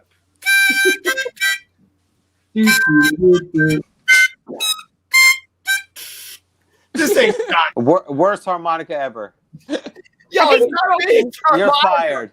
Guys, no, I'm redoing the song to Paul. Goes like this. I love you, Paul. Hey. Yeah. All right, Paul. Worst song you've ever had dedicated to you. I love you, man. Where can we check out your bands? Hundreds, like all the band names with Bandcamp. Hundreds of AU.bandcamp.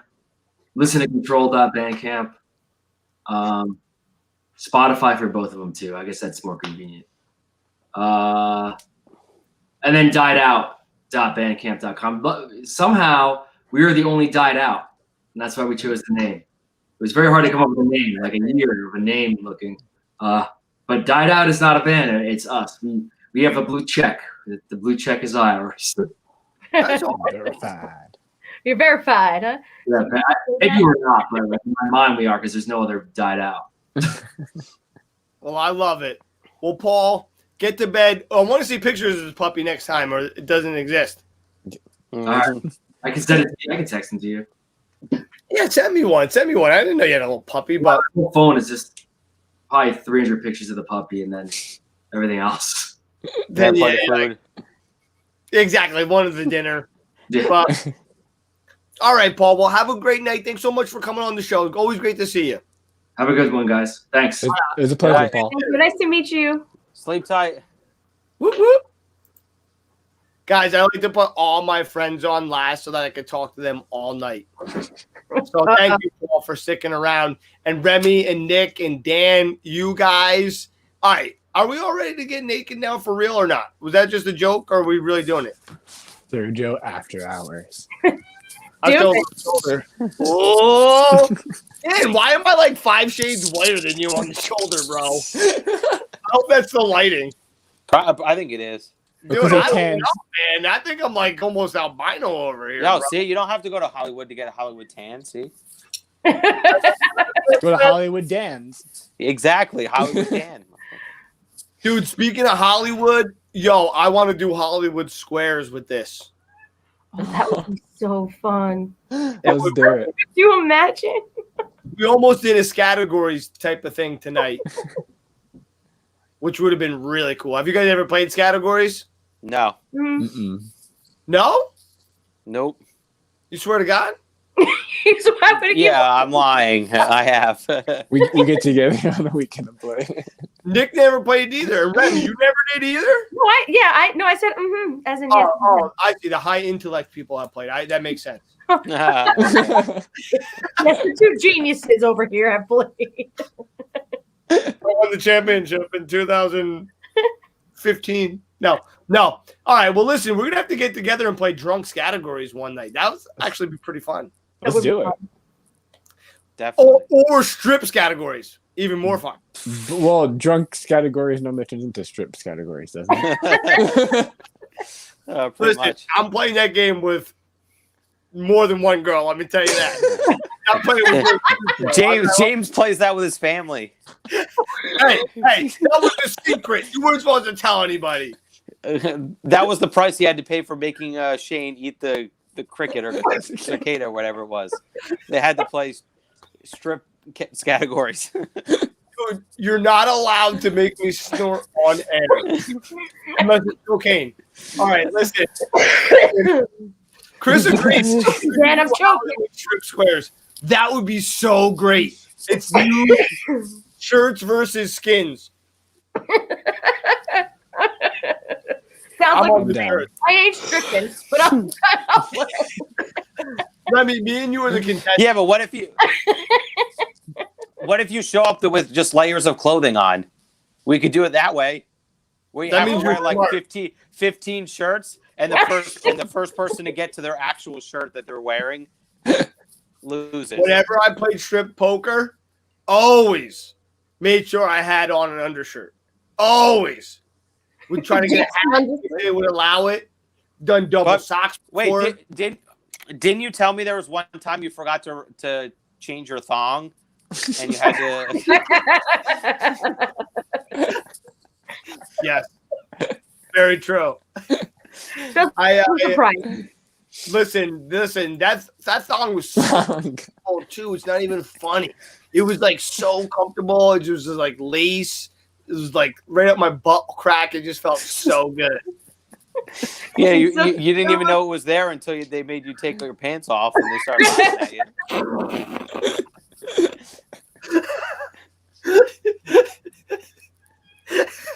Dan, you just broke the show. I think Dan just broke the internet. I've never It's over now. Just worn call a me Ralph. Yeah.